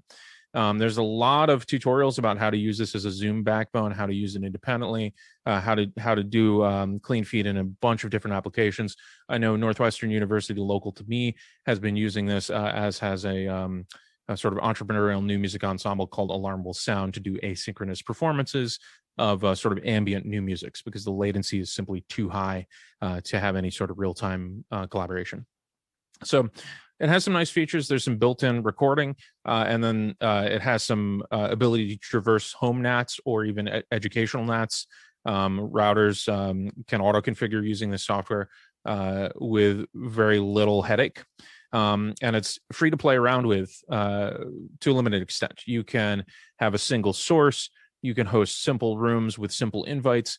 You can have multiple participants, and you can kind of get a feel for whether or not it's worth going to a pro plan. And I don't endorse any of these technologies from a commercial standpoint, but I've got to lay out what the details are. $22 a month, you get options like higher bit rates. You can have multiple sources. So like if you are a home user, you can have multiple microphones. A lot of instructors that I've dealt with, say you're playing tuba, your tuba playing is at one volume, your speaking is at another volume. Unless you employ an analog solution like a stomp box to turn the talk mic on and off, oftentimes your talk mic will distort when your tuba mic is doing just fine. So something like this, you could dial in multiple sources and mute them in software instead of having to buy professional audio gear to, allow for foot switch or hand switch to mute and unmute your talk mic. You can do multi-track recording. You get a channel mixer, so you can control volume levels of your participants and the individual sources from your participants. It gives you some audio repair options for dropouts and for sort of triaging some of the audio connections on the remote ends as a host. I know the folks at Northwestern and Alarm Will Sound have really fallen in love with this stuff. I tried to use it early on just for remote mix sessions and remote teaching sessions. And I found that while it is a really competent tool and it has a lot of good applications, especially for like remote news gathering or podcasting where you want to interview somebody and record that interview in high quality that's then broadcast worthy. For my purposes, it was a little less than ideal unless I forked over the money for the premium plan. Let's see, I can page over to a tab to show you some of the resources here that are available for this. So, it's really well documented. It has a very slick looking website, and it talks about the different applications, the pro versus non-pro features that are available here. And I actually have a version of this available, what the interface looks like with one person in it. You have very limited selection or control over your output. It just defaults to whatever your system output is, but you have a lot of control over your input, your level, what source it is, codec, etc. And as people sort of join your room, you get additional bars across this interface that you can then manipulate or otherwise respond to.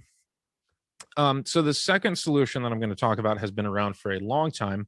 It's based out of Austin, Texas. It has gone through a couple of different iterations where it was originally free as a sort of golden development of the broadband age, if you will. And the sort of twilight of that leading into the pandemic has changed this platform almost entirely. Like, it still has the same background, but it's now monetized in a way that is actually pretty reasonable. But it's guaranteeing that there will be future development on it. It's called JamKazam. I presented on it for I2 before at the NPAPW in Miami with Justin and other folks at New World Symphony. But this is both browser-based and has a standalone application. It is low latency. So if you're close enough geographically, you can synchronously perform with this over commodity networks, over consumer broadband.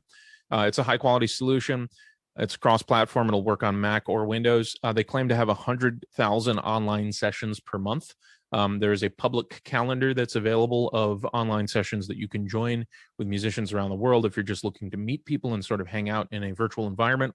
Or you can, set up your own calendar, otherwise password things if you need to. You can request particular instrumentations that you're looking to jam with, if you will.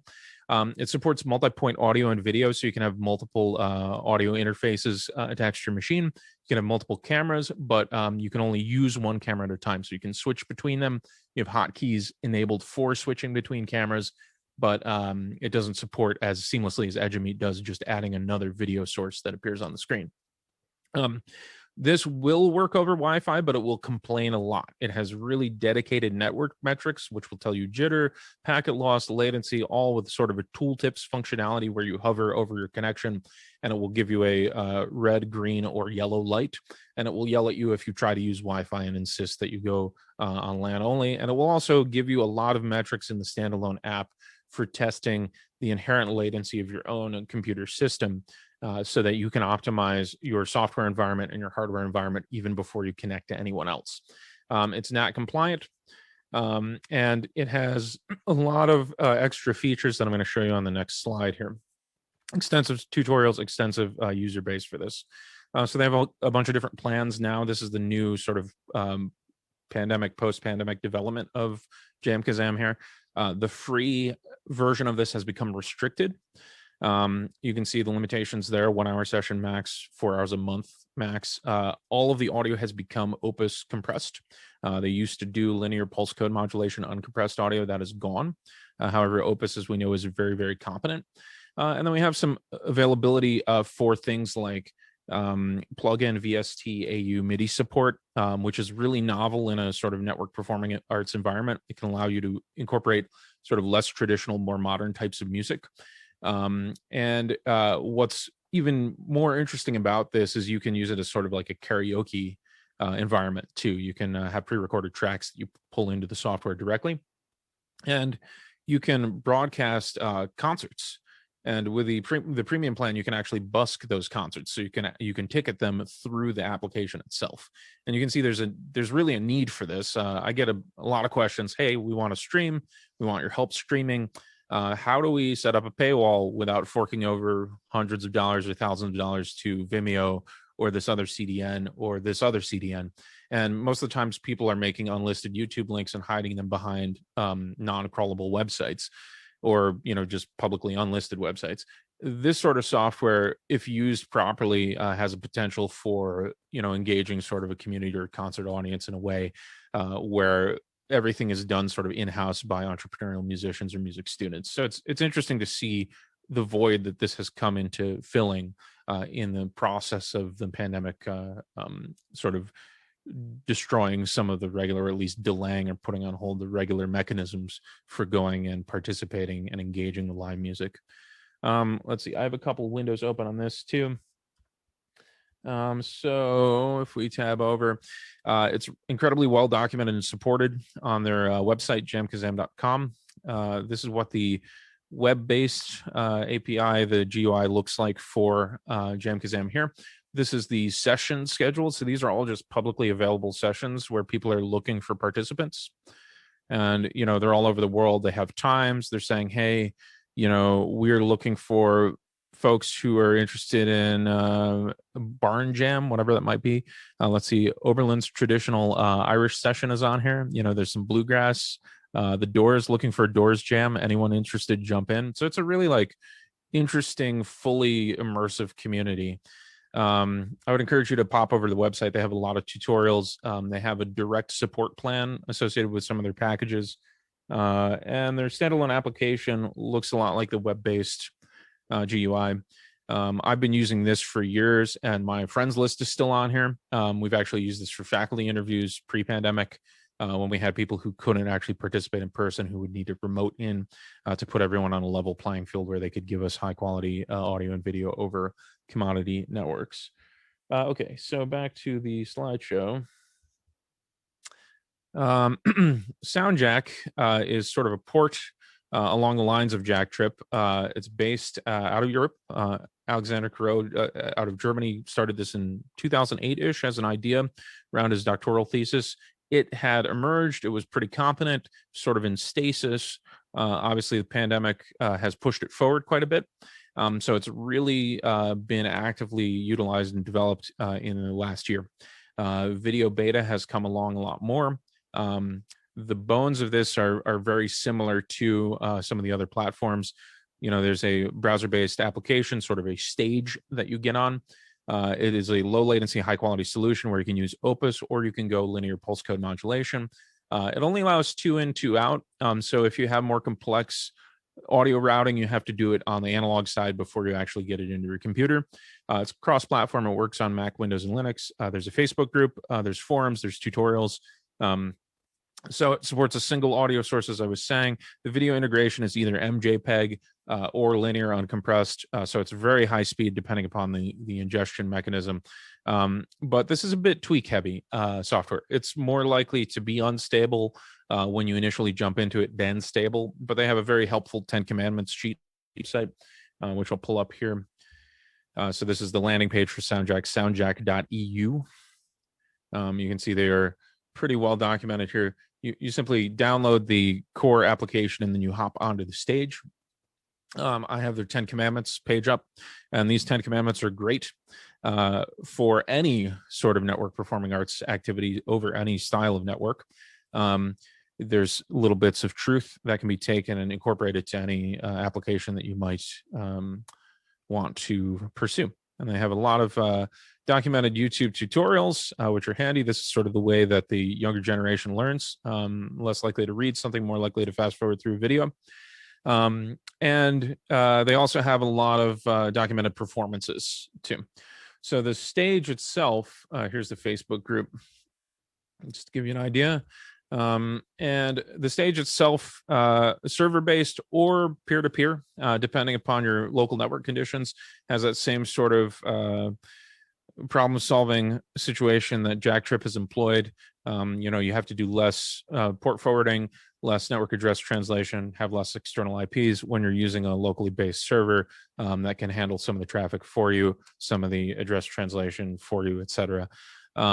So, you know, there's a public chat room. You can make a public stage, or you can join particular servers. You can make sort of on the fly private sub stages or sub rooms. It's pretty neat. It's very tweak heavy though. So I would encourage, like, if you're looking for a low latency, high quality solution that you want to play around with, and you don't necessarily have a dedicated hardware solution, this is a great place to start. It'll teach you sort of some of the nuts and bolts of the underlying technology and the underlying infrastructure that goes into any application. So that's SoundJack. It has some MIDI integration too, which is pretty neat, and synchronous performance can be attained with this if your latencies are good enough point to point. Finally, I have listened to. This is considered the gold standard for sound engineers. This is a subscription-based model. It is for people who are sitting in a control room who want to get high-quality audio up to 96 kilohertz. They say 32-bit, and technically 32-bit is attainable, but like most of your converters are going to have their analog noise floor limited to 24-bit anyway. But you can send 96K 24-bit audio or 32-bit model audio through this. It compresses using AAC or its linear pulse code. They are developing a standalone application for this, but usually you have somebody in the studio who generates a web link, or who goes from one DAW, one digital audio workstation using a plugin, to another DAW that is set up as a receiver. This is a very high latency solution, but it's also a high quality solution. You can user select your latency in case you're using it as a backend for another video conferencing platform. It is great. I have done sessions where we've had to move over from Zoom original audio to this or vice versa. Uninitiated musician clients, whether they're the string quartet or I was working with Danny Elfman a little bit in the fall, instantaneously can tell, hey, I'm on a different service. This audio is better quality. I can hear what's going on in my session. I can hear what's going on with my educational process, etc. And I have used this side by side with teams or otherwise to present, music technology instruction to large classrooms. So I've got to say though, it's subscription based. So you'll pay about $100 a year for this. That's not the right price for me. The right price for me is free. So I was really, really, really excited when Sarah Weaver, who's our next panelist, presented Sonobus to me, and I'm going to turn it over to her now. She's going to talk about that lovely solution, which has superseded audio movers for me at this point. Fantastic. Thank you, Dan. Welcome back, Sarah. Yes, thank you. And wonderful to hear so many details about all these softwares. And as you can see, there's a lot of options here, and they share a lot of qualities and differences. So I'm going to pick up here and talk about Jamulus and Sonobus. Okay, so overview of Jamulus and Sonobus. I have the websites here, so you can check them out while I'm talking. So these are both open source software solutions, as Dan was mentioning. So Jamulus is on our radar, particularly for large ensembles and cross-platform. The audio is a bit more compressed, but this software works well on lower bandwidth connections. So, for example, we have been using it for people that may want to use Jack Trip, but maybe don't have quite the bandwidth.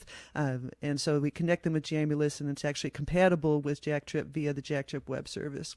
But I could definitely recommend this also for a quick solution if you're looking for a way to have a lot of people perform together and you don't mind a little bit of compression. So this also has those kind of public and private servers that Dan was showing for JamKazam.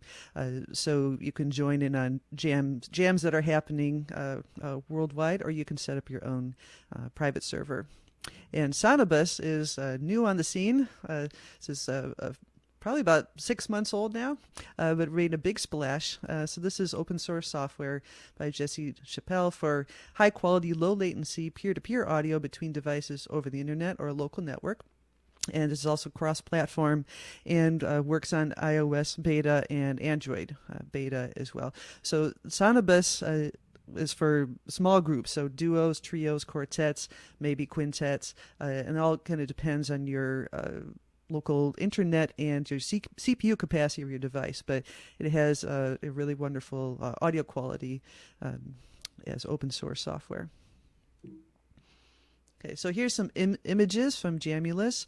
So once you download Jamulus, you get kind of two windows. So there's one for the, you see Jamulus for 6 users, and you have a couple controls there. You could do pan, you could do volume, and then you would connect on the server. So you see on the right, there's a bunch of servers that you can join, or you can start up your own server publicly, or if you have the skills, you can set up a private server as well.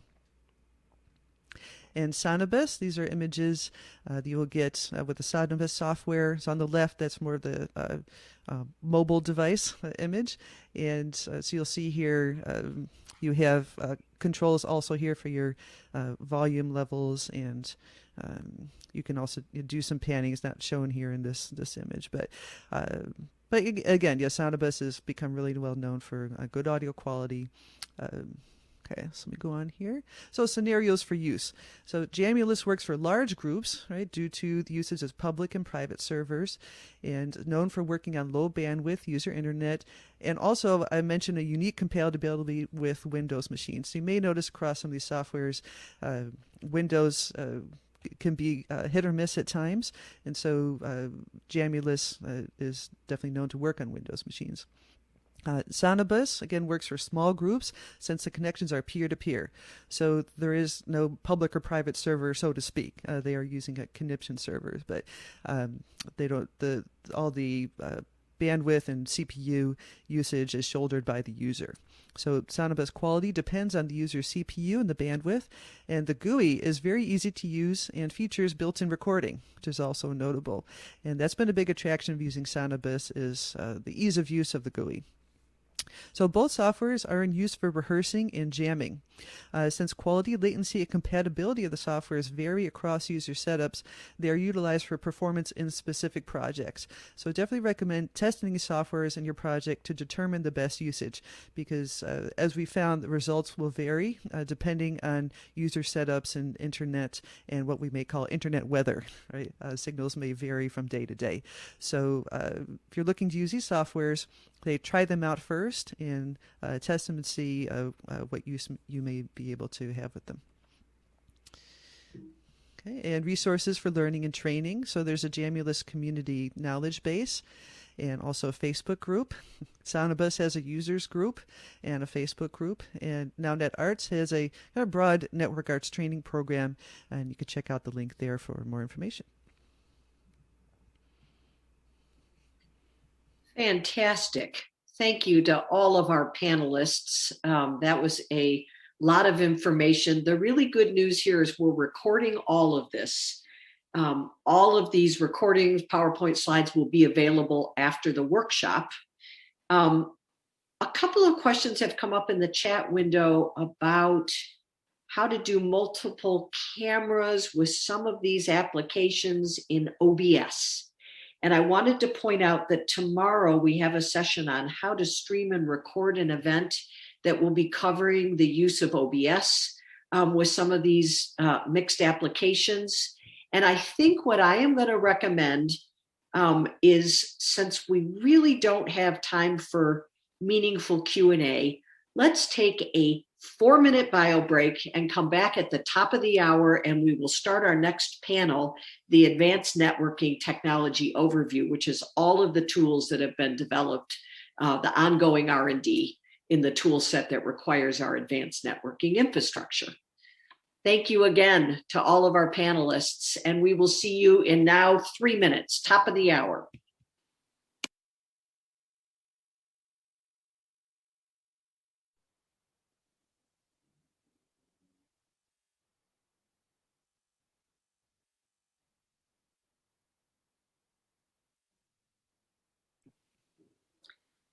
Okay, welcome back.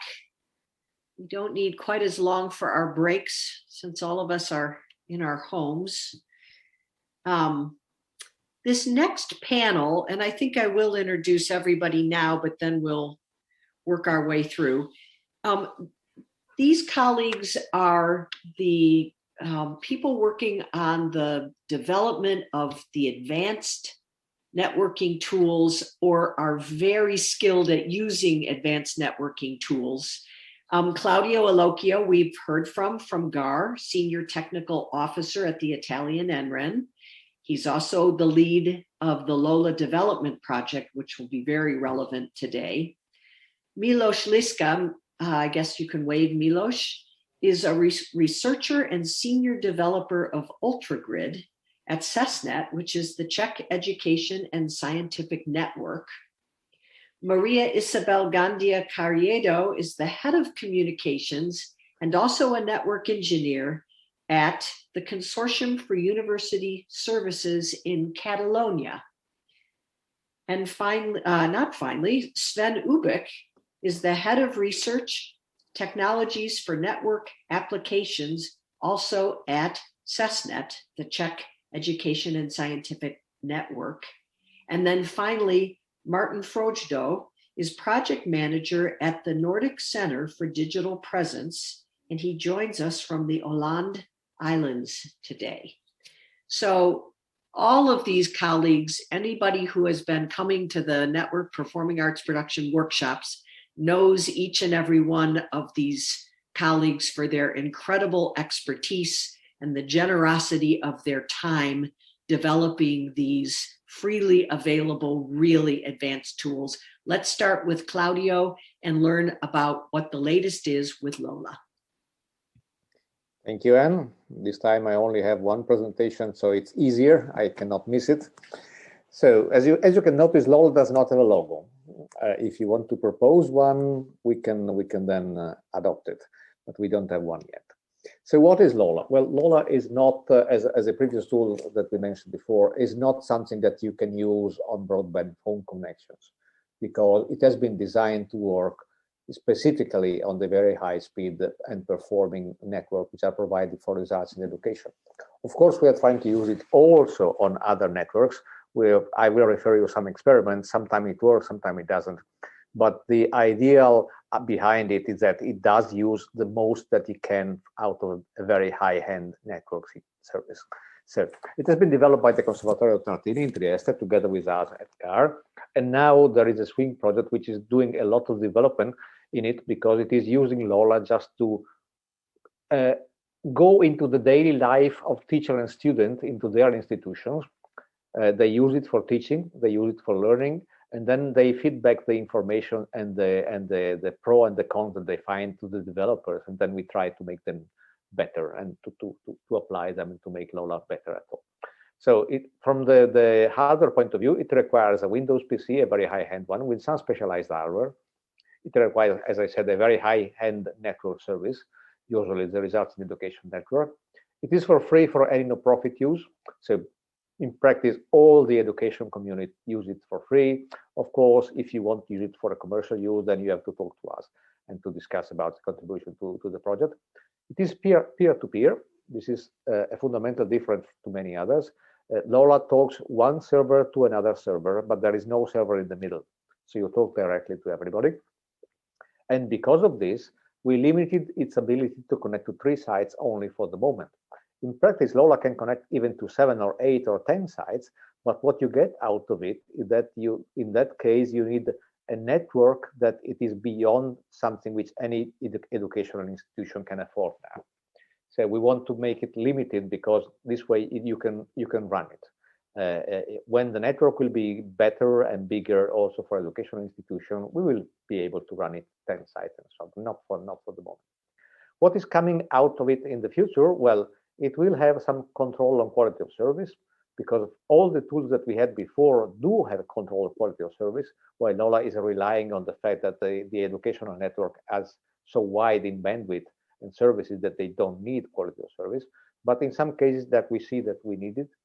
It will have some very advanced features like sensor integration and new teaching assistant tools, which are the one which the teachers and the students are proposing us to do. So this is something which we are going to introduce into it. How Lola does look like? Well, it looks like a normal stage. In this picture, you can see a full Lola installation. What is it? Well, of course, the musicians with their own little screens or the big screen behind them, and that's the only thing they see.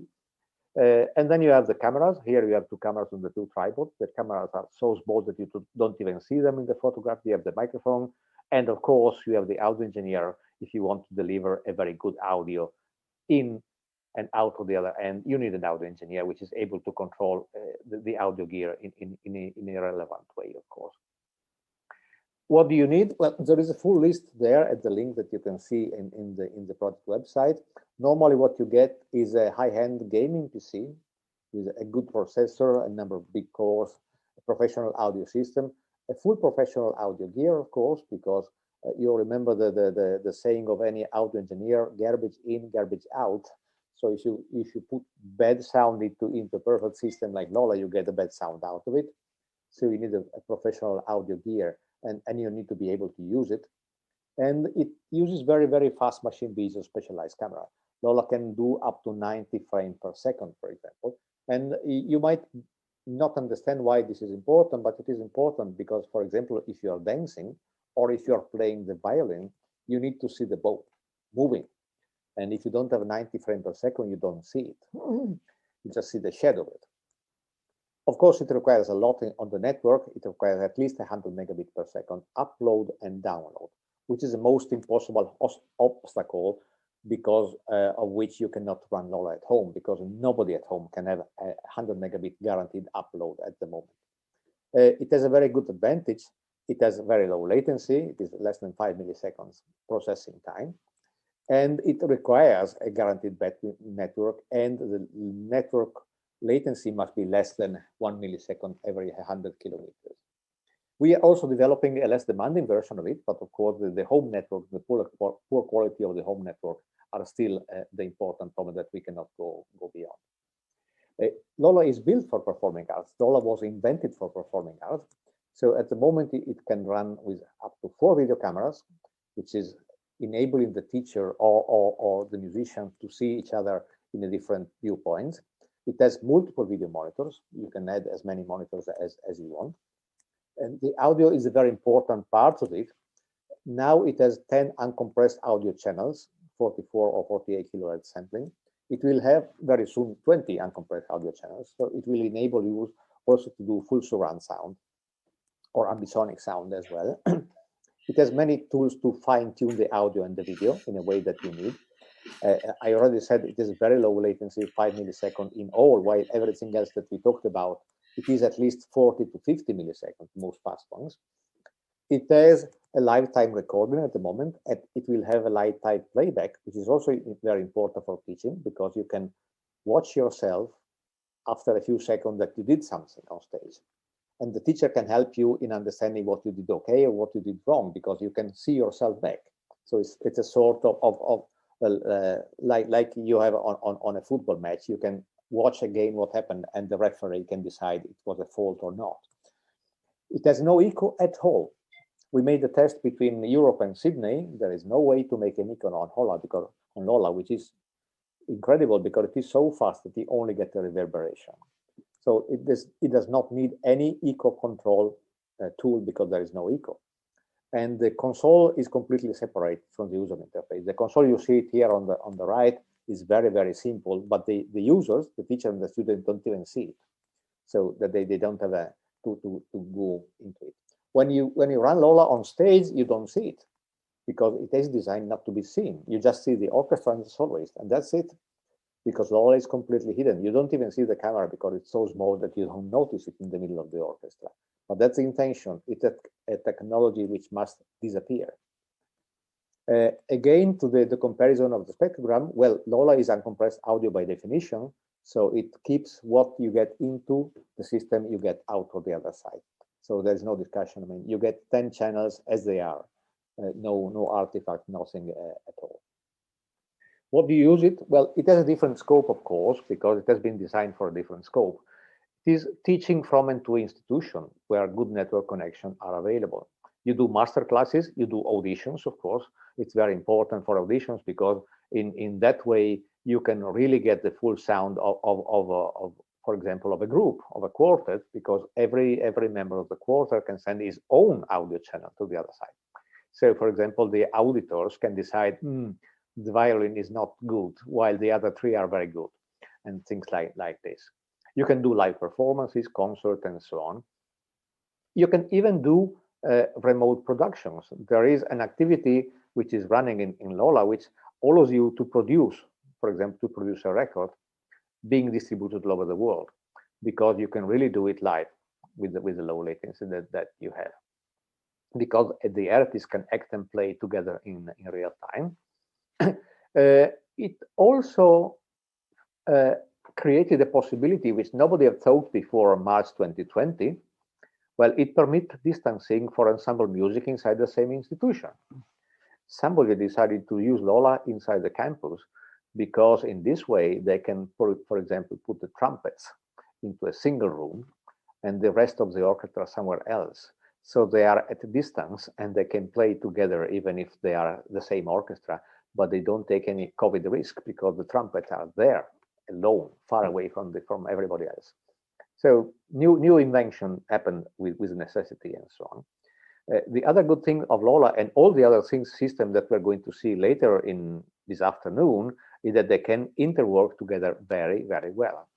You down there at the bottom have a snapshot of a production which was done 3 years ago or 4 years ago, where we had LoLa in Rome, MVTP in Prague, Ultragrid in Barcelona, and in Linz we had them all together, and they all contributed to create a wonderful performance which lasted for a couple of hours. nobody could say what was what on stage, but the performance was really very good. How do you get more information? Well, this is all the possibilities that you have. Of course, you can write to us, you can talk to us. And if you want to have a tutorial and things like that, you go on GAR Television, you type LoRa in the search feed, and you get pretty a long list of tutorials or performances or whatever. So I leave the stage to my next one, which is UltraGrid. And Claudio, thank you. And yes, Milos and Maria Isabel will cover UltraGrid. Maria Isabel really has used all of these tools to produce, for instance, the event we just saw highlighted. So I look very much forward to hearing from both of you. Okay, thank you. So I'll begin with my couple of slides. I'm going to be really quick on this.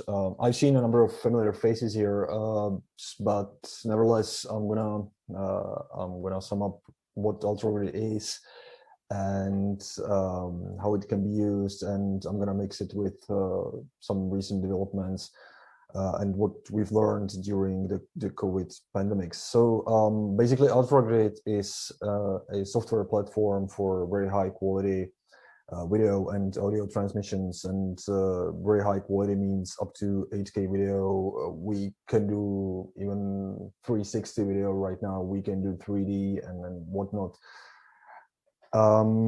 We tend to aim for as low latency as possible on commodity hardware and any reasonable network that users might have at their hands. We do not aim for really the lowest latencies possible.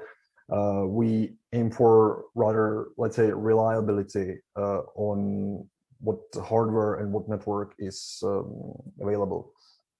UltraGrid runs basically on commodity hardware, gaming PCs, laptops, even Raspberry Pi, even though the user experience won't be that awesome as with Jack Trip, I'd say, especially because you would probably want to do video on Raspberry Pi as well, but it is doable nevertheless.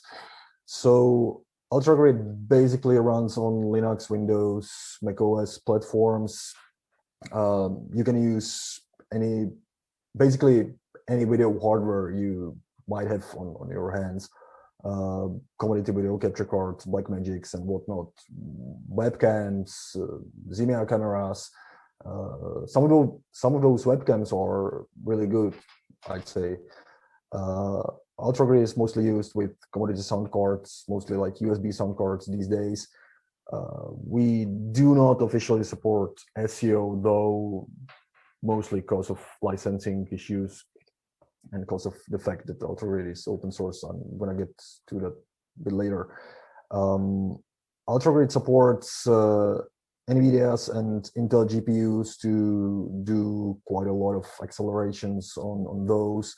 Not necessarily only the video compression, but like forward error correction as well, so that UltraGrid can operate even with some packet loss.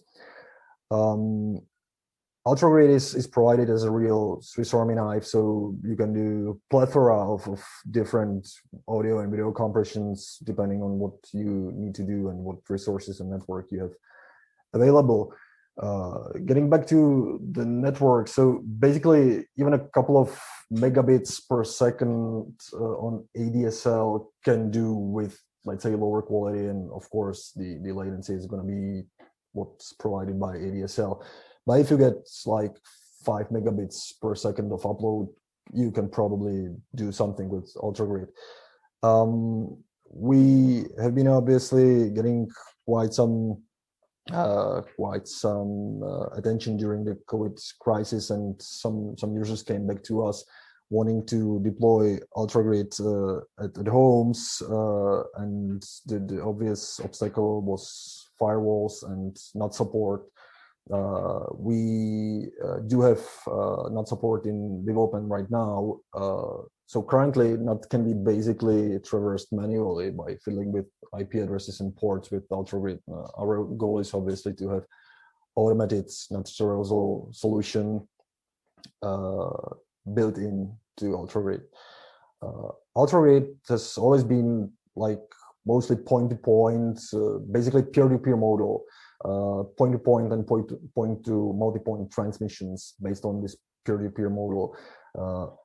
Point-to-multi-point scales pretty well, so to say, but still, after some discussions with Sarah Weaver and Chris Cheff last year at NetArts, we've decided to work more on what is already inside, and that's sort of like an MCU mixer, which supports something we started to call UltraGrid rooms, and that basically mixes all incoming video streams to a single stream with some predefined layouts, and sends that back to the users. Works reasonably well up to 4K.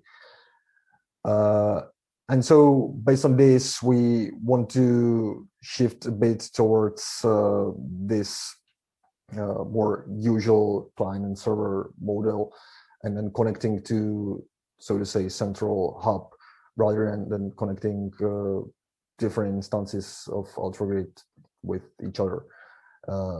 We also have GUI for quite some time already. We do not have enough feedback on that though. So although there is some development, we are not really sure if the GUI is something the users are really looking for, and if the development goes into the right directions.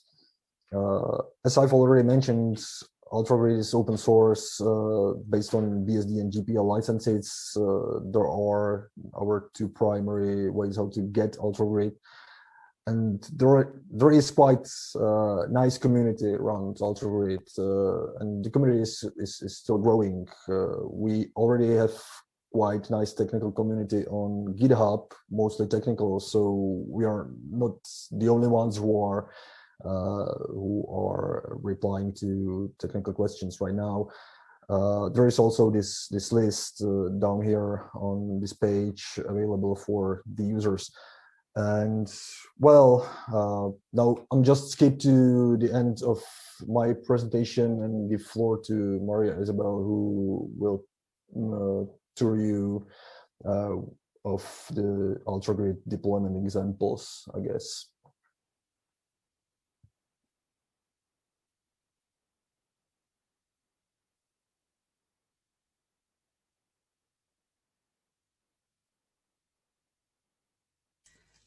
Thank you, Milos. Can you see my screen, my slides?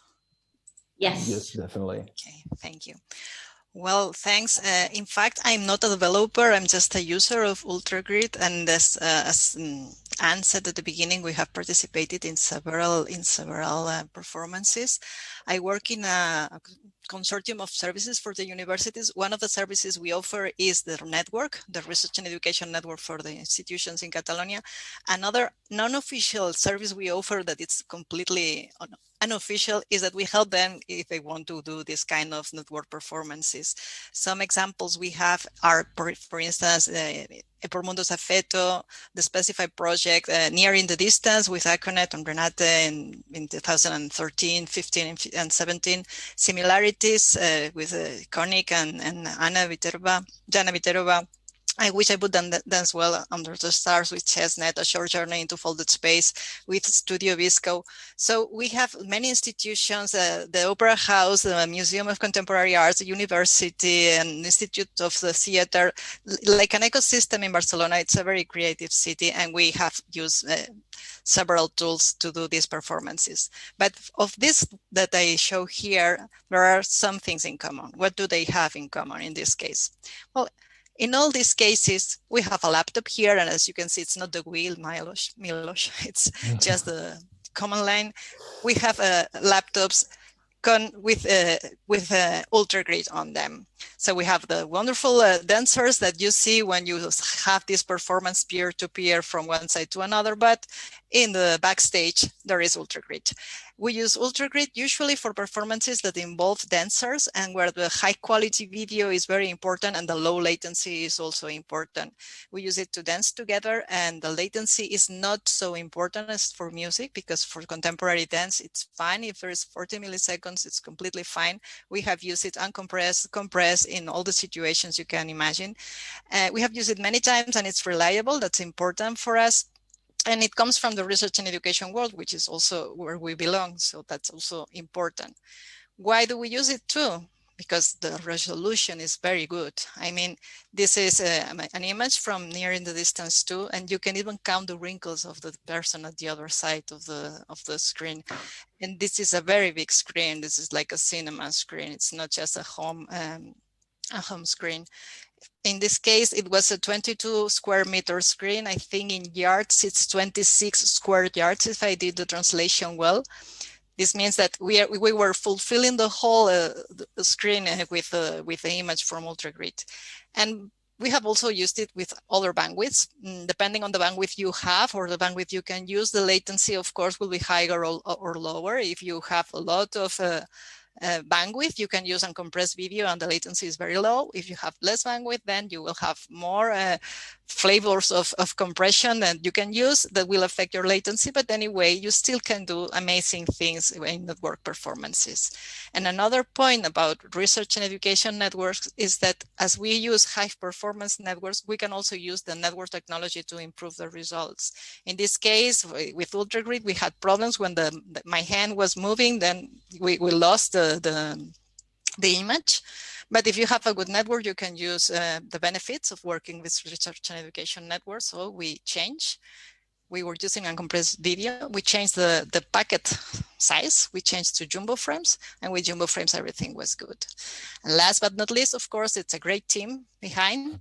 The Chestnut team is helpful. They even develop special features that the artist asks for to be able to use NDA video signals. And we use communication channels. So we have a live safe there. If there is any problem, we can chat with them and they are there to help us to solve possible issues. So that's great. So thanks, and many thanks to the artists, to the technicians, and all the people that makes all these performances possible. And I'm really missing to go back to the situation where we could use this bandwidth networks to do performances and to enjoy our networks. And give the floor to the next speaker. Let me stop sharing. Thank you, Maria Isabel, and welcome, Sven. Thank you. I hope that you can hear me well. Yes. Yes, we can.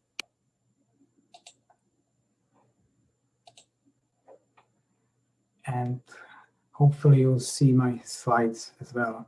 And we can see your slides. Wonderful. Thank you.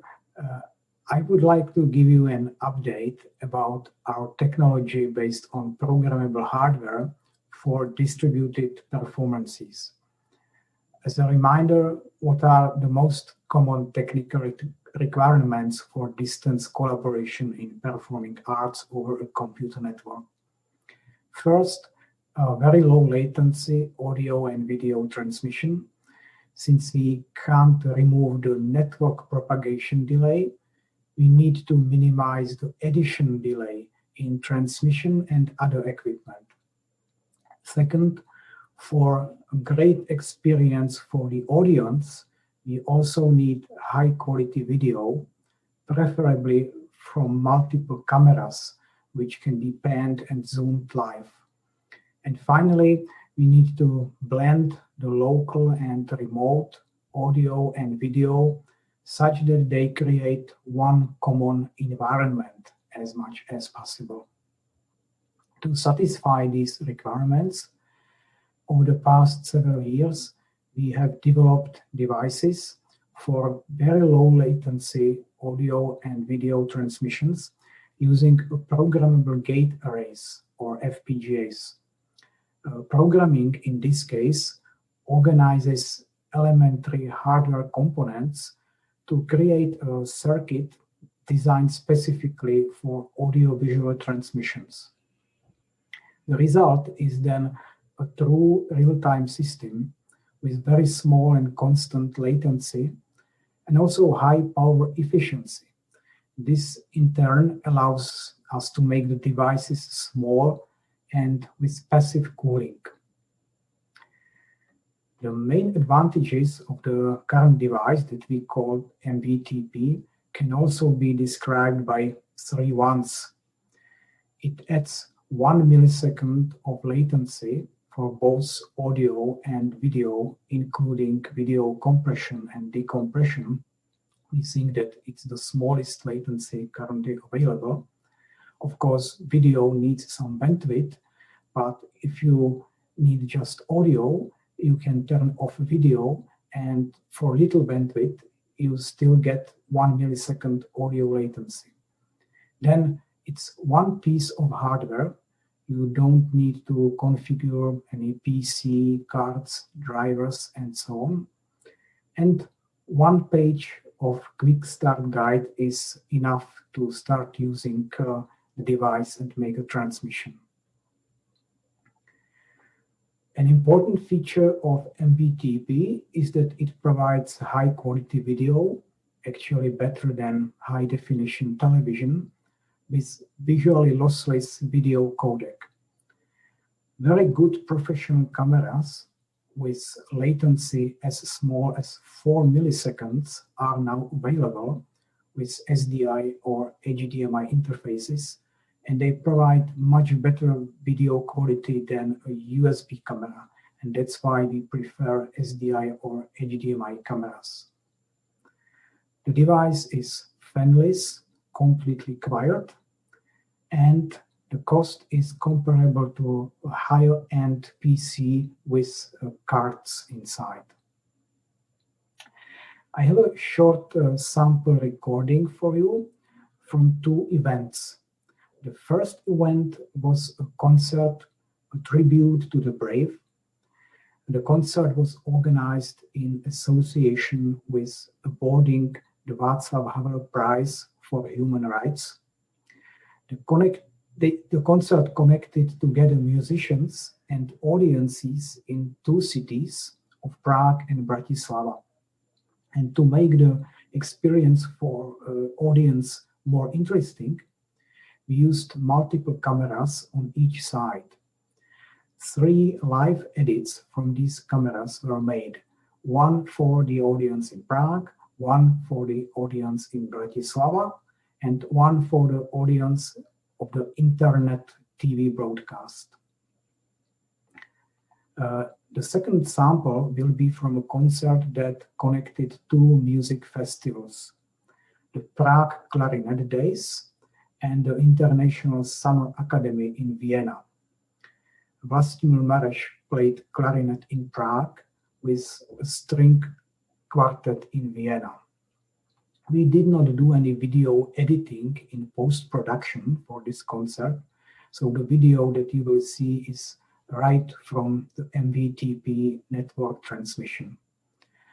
Let me show you a short sample recording from both events.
technology has been used in a number of distributed events worldwide. Some events connected 3 or 4 sites together, and some events were done using a combination of technologies, using NVTP, LoLa, and AlterGrid at the same time. As a final note, last year the technology and its use have received the Europa Nostra Award for contribution to distance collaboration in classical music on an international scale. Thank you for your attention. You can find more information at nvtp.cesnet.cz, and I will be happy to answer your questions later on.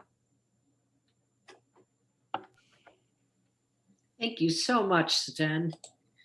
And now we look forward to learning about the remote north networking from Martin.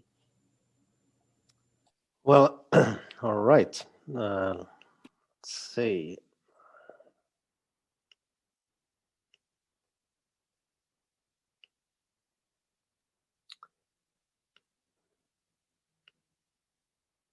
Hope you see my slide here. Yes, we do. This is 100 meters from where I sit right now, the eastern old boat harbor here in Mariehamn on the Åland Islands. 6,500 islands between Finland and Sweden, so we really need remote solutions.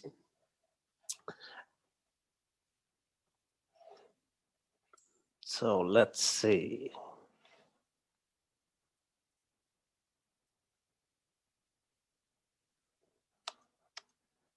Can I?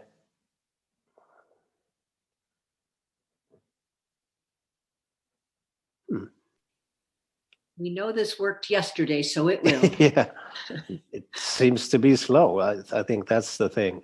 So Remote North is, or the Nordic Center for Digital Presence, is a network and with contributors from universities, theaters, music education partners, and we try to share know-how and content and experiences. And so we have a lot of members that emerged during a couple of years since we created the network from all over the Nordics and Greenland, Estonia, and even UK.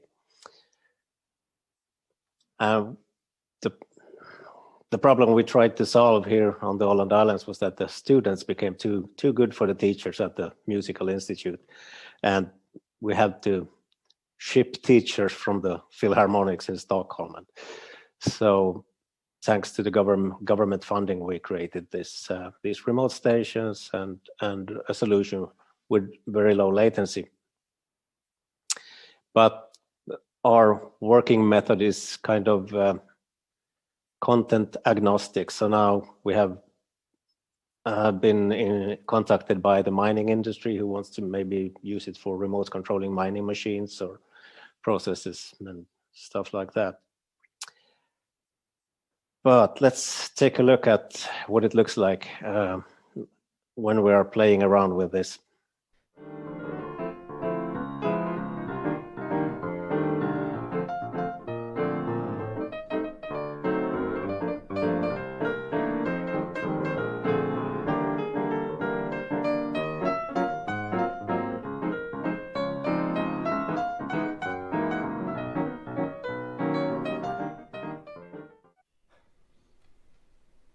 Har du sålt till Bibi?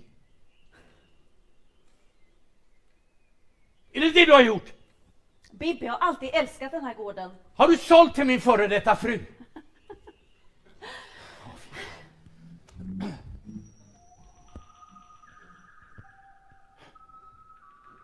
Ja! Någon kommer och hämtar honom. Äntligen! Oh. Well, the translation, unfortunately this was in Swedish, but the translation of the final scene was finally someone is coming to pick him up.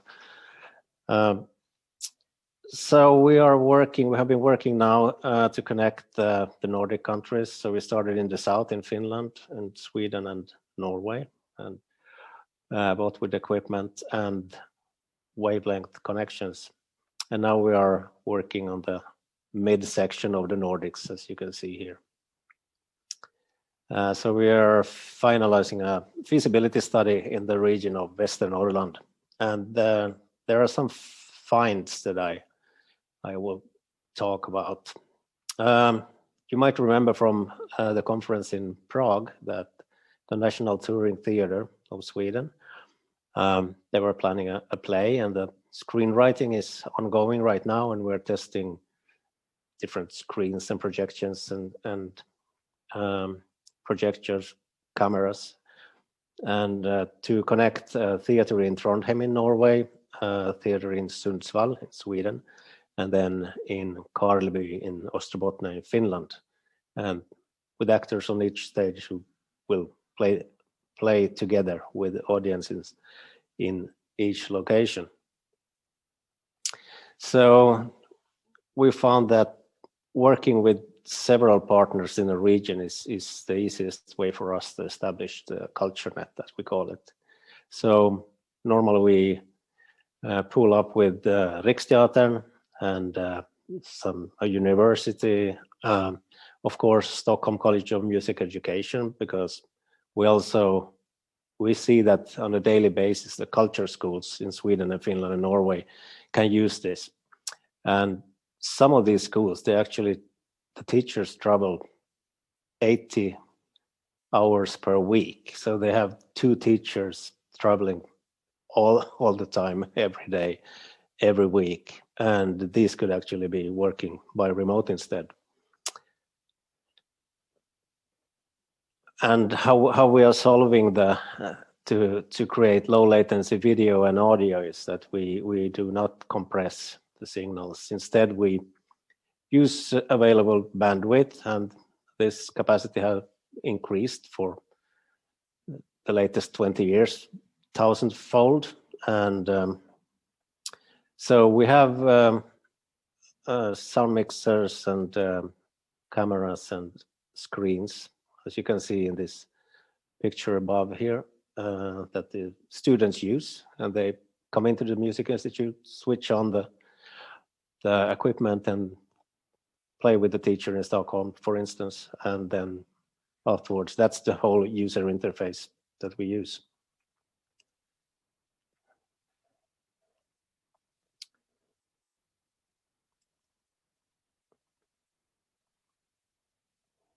Oh, something happened here. I don't know if yeah, let's go back one picture there. And one of the findings that we did in Western Norrland was that the regional net operator was far better at taking care of and understanding media routers and how to manage them. So the culture schools and the theaters, they should just concentrate on the content and the remote stations. And we're creating a network that's is not using the internet level.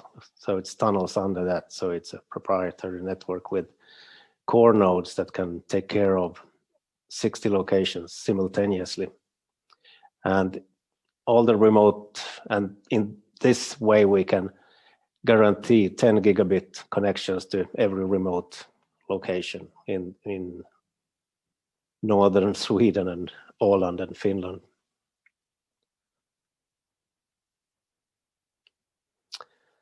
So we work in each region separately because we found that this is the way it's set up, at least in Sweden and Finland. So we make a feasibility study, and then we divide the project into a regional pilot with content for theater and music education. And then the regional infrastructure project is something that the network operator is doing. And they create a service, a low latency service, together with the wavelength connection. And those connections are then from 10 gigabit up to 100 or whatever is needed. And then the results from these projects, we feed into a regional development plan and then to the national digital strategy. So normally it's been taking us about 6 months per region. and with a budget for about 50,000 from the regional council most of the time. And the pilot might be a 2 or 3 year project, because that's how the funding looks in if you apply for national or EU funding or from the regional council. And the infrastructure project, they have their own national funding to expand their network. So normally it's between 1 to 2 million per year. In Norway, it's a little bit different. So there we are looking at connecting the whole of Norway in one go in 2023. And we are pooling together with, of course, the NREN, Uninet, and the National Broadcast Company, and then the culture schools and theaters in Norway. And because they have specific needs, they are creating an atmospheric 3D radar, and they need to be able to provide 8 terabits per second from this amount of data that they are getting from this radar. And also in Finland this year, about this summer, there will be a new supercomputer that will be installed in northern Finland, and everyone in Northern Europe wants to connect to it. So that also needs a lot of bandwidth, and the CultureNet is rather a minuscule project compared to this. So we can cooperate with the NRENs and the local network operation. So right now we're working in these regions in whole of Norway, 5 to 6 regions in Sweden and 4 in Finland, where we have work groups who are now setting up the network. And of course, we are talking to the ministries, and there are reasons why they are interested in developing the CultureNet as well. Especially if you can save the environment, you can cut your carbon footprint, and there are many advantages with creating this CultureNet. So this is what we have been doing in the remote north. Thank you. Wonderful. Thank you, Martin. Thank you to all of our panelists. We remarkably have 15 minutes for question and answer, which is great. And I welcome people to just jump in and ask questions. I know Talitha has been trying to keep track of questions that are coming up in the chat window. We will save the chat window.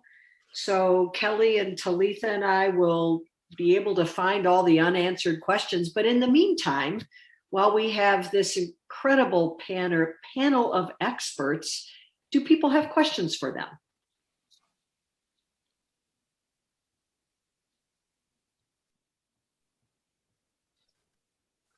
Raise your hand in Zoom. Just jump in. Don't be too shy. Can I just ask what you really mean by low latency as being part of one of the projects? We kind of talk about less than 5-10 milliseconds. Is that repeatable in the other solutions?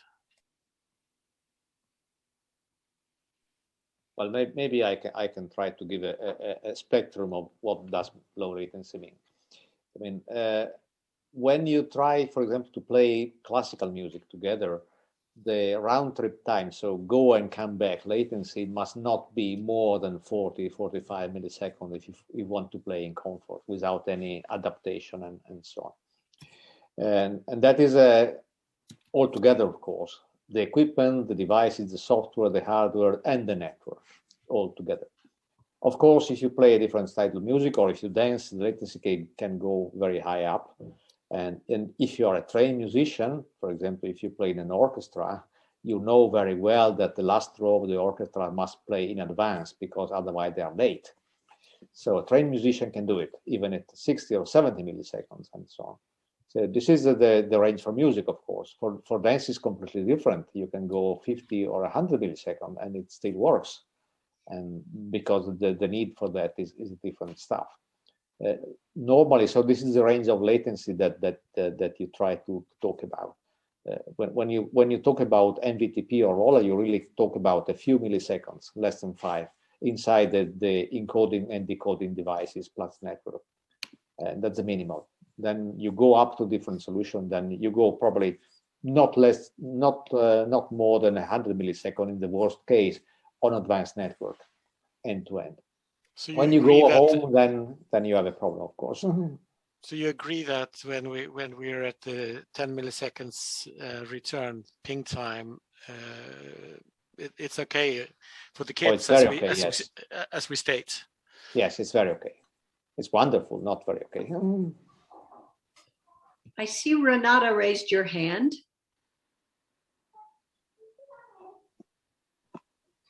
Hello, everybody. Thank you, Anne. Oh, it's Renata. Hello.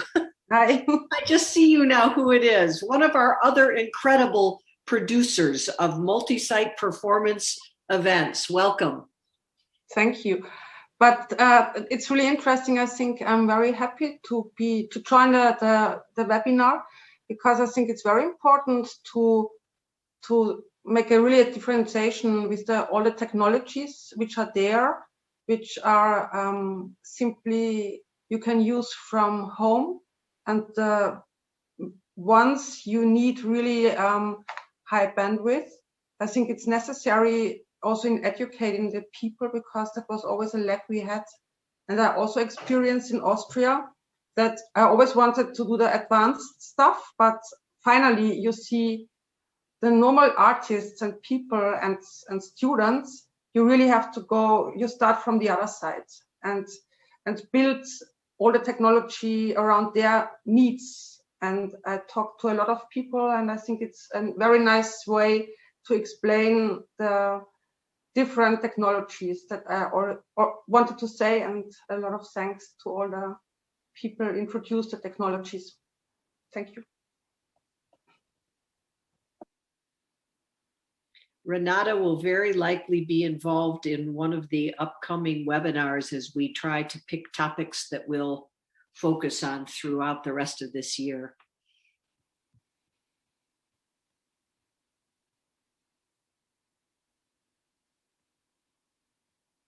Any other questions?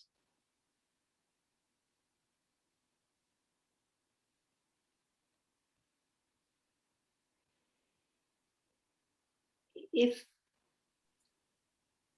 there are, oops.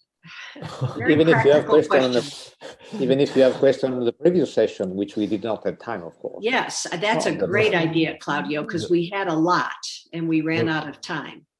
There's an awesome question in the chat right now. How do you connect 6,500 islands by fiber? Wow. By putting a lot of millions into it. Right. Well, we have mostly seagulls on most of them, so it's not a problem.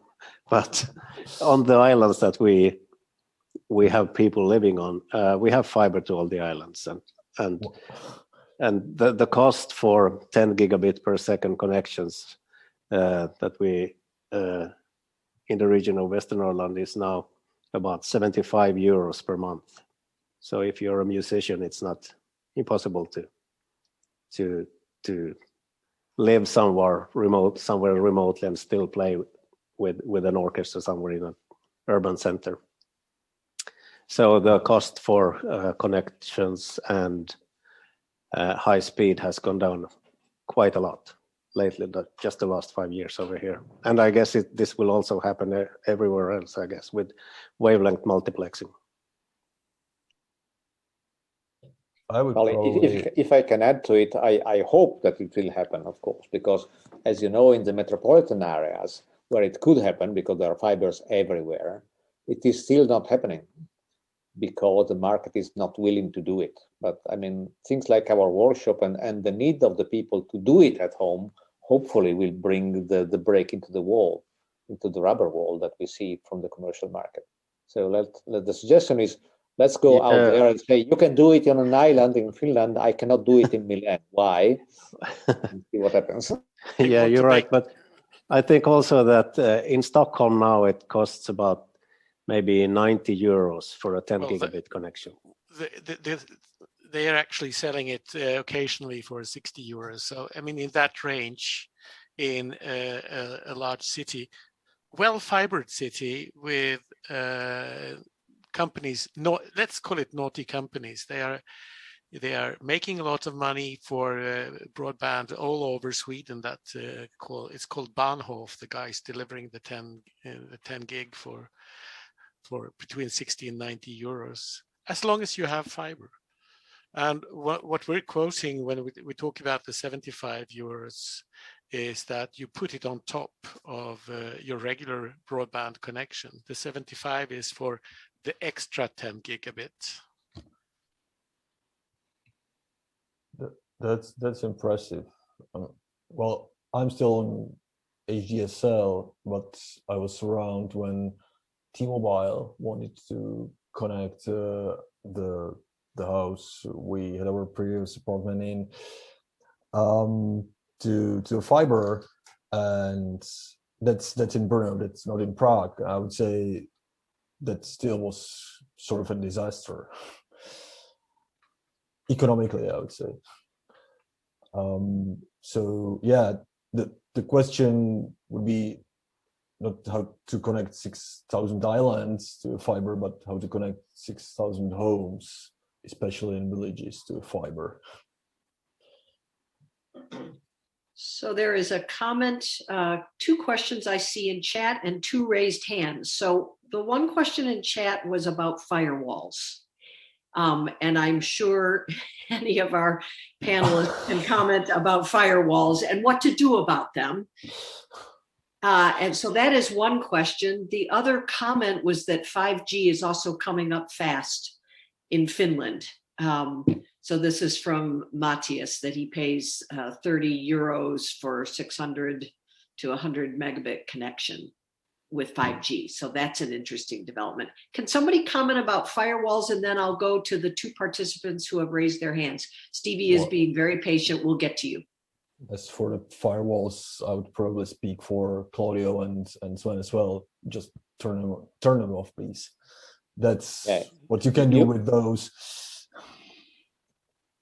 There is a long history that we tried to deal with firewall vendors. Right. We never succeeded to make them work. Right. Luckily, there is a solution, at least in the institution, which is you create what is called the DMZ, the demilitarized zone, where you put your high performance equipment there and the firewall defends everything else.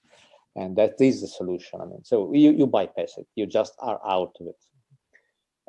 There are a couple of very expensive firewall which can deal with the high demand of performing RF traffic, but they are so expensive that normally you cannot buy them, and you still have a problem. So bypass it, switch them off, and go around. But that's the solution.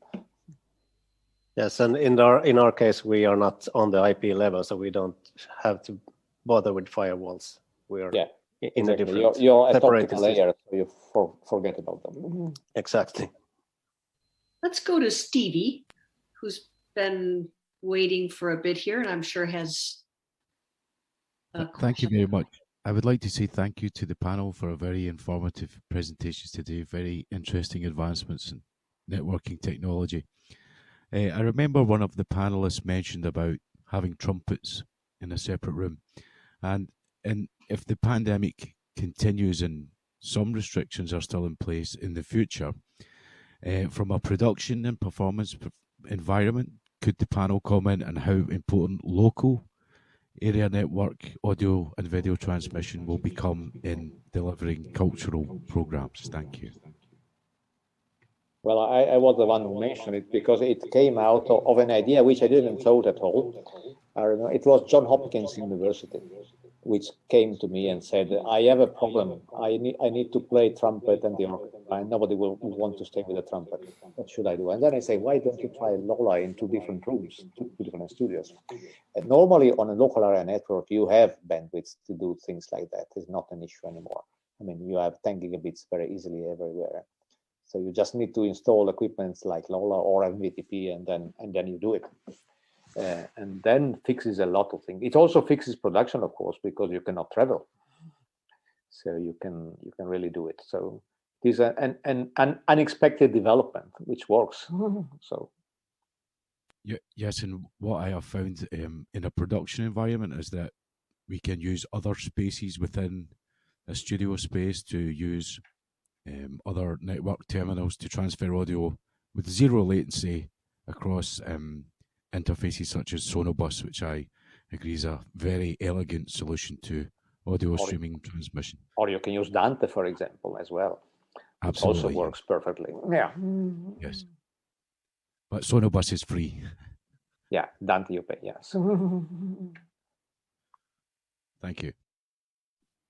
I want to go to one more question, but in case anybody leaves right at the top of the hour, I just wanted to note, I put in the chat window again, and it's in your email as well, the link to the live performance event happening 90 minutes from now, 1 hour and a half from now, 2:30 p.m. Eastern Daylight Time. Sarah Weaver is producing a very interesting live performance event. So I just wanted to be sure you had that. And then David Spencer, let's go to you with your question. Sorry, thanks. Very quickly. Thank you all for a very informative session. This has to do with firewalls as well. We in here, I don't think uniquely in the US, have to deal with very high security and firewalls, which prevent a lot of these technologies that we just spoke about from really functioning efficiently, as we all know. So I'm wondering about strategies to help people convince their IT departments to allow these DMZs, Claudio, that you talked about. But any other advice would be great, including from Anne, of how pressure can come from I2 to help with that, because that's been our biggest obstacle, actually. I know. Well, actually, I did the first step before the pandemic at the Internet 2 Tech Exchange in December 2019. I invited all the IT people and the lawyers of the university to a panel, to a discussion, and I tried to make them understand that DMZ is not evil. It is the solution, full stop. And I think I convinced a number of them after that. I'm trying to do it again in June at the European level, because I'm giving the same talk at the European TNC conference, hoping to get the same result. It is something that probably we need to just to spread the knowledge of what it is, because I find that people just forget about it, and they just say it's forbidden because they forget they can do it like that. And it's pretty stupid. There is an advantage now that, for example, I smashed into one university which had to create a DMZ, not because of music and performing art, but because they realized that their wonderful gravitational facility does not work because of the firewall. So they had to create the DMZ to transfer terabytes of data, otherwise they were not able to run the facility. And this will happen more and more with when you start to do medical imaging, it's the same. So accident will help us as well, but it's a matter of education. I mean, they don't know what it is. That's the problem. And it's so simple that it's very easy to do. Yeah. It might be nice to, yeah, sorry, Milos, go ahead. Yeah, no problem. I can just second to that. You know, we're using UltraGate in hospitals as well, quite a lot, to transmit whatever from operating theaters to lecture halls. And they actually understand that DMZ is the solution, because they are much more restricted environment than the schools, of course. It would be great if all of you could collaboratively make a paper somehow and publish it. Then we can point to evidence. You know, that's how universities work, fortunately or unfortunately. But thank you very much. Yeah, David, I can commit to seeing if I could help shepherd making that happen, so that you would have something you could take that's meaningful. Yeah. Otherwise, I'm just a funny musician who wants this to happen. Exactly. All right. I think we are ready to call this a remarkably successful first day of the conference, two things. One, I wanted to let all of you know that we have 6 breakout rooms open for the next hour and a half before the performance event. Any of you that want to come and say hello to each other, if you hover over, if you go select the breakout rooms at the bottom of the Zoom window, you'll see who's in each room. If you hover over the room number, you'll have an opportunity to join a room, and we can just say hello to each other if we'd like. The other thing, again, the chat window has the performance event link. And then do not forget about tomorrow. We have a really wonderful set of presentations tomorrow. One is a co-creation panel that was a project begun by our colleague Delma Rodriguez from the Central Ring, Cultural Ring in Uruguay. And we've got Tom Gorman and Justin Trieger joining Delma for that. And then we have a wonderful music enabling technology panel with colleagues from UC Irvine, Rensselaer Polytech, the Royal Danish Academy of Music, and the Royal College of Music. That promises to be really interesting. And then we were lucky enough to have Konstantin Basica from Stanford University, who is going to do a session we added on how to stream and record an event, because we had so many people asking about that, that we put that in the schedule for tomorrow. So join us again tomorrow. Stay and say hello, and come back in 90 minutes at 2:30 Eastern Daylight Time to watch a Sarah Weaver produced live performance event. Thank you, everybody.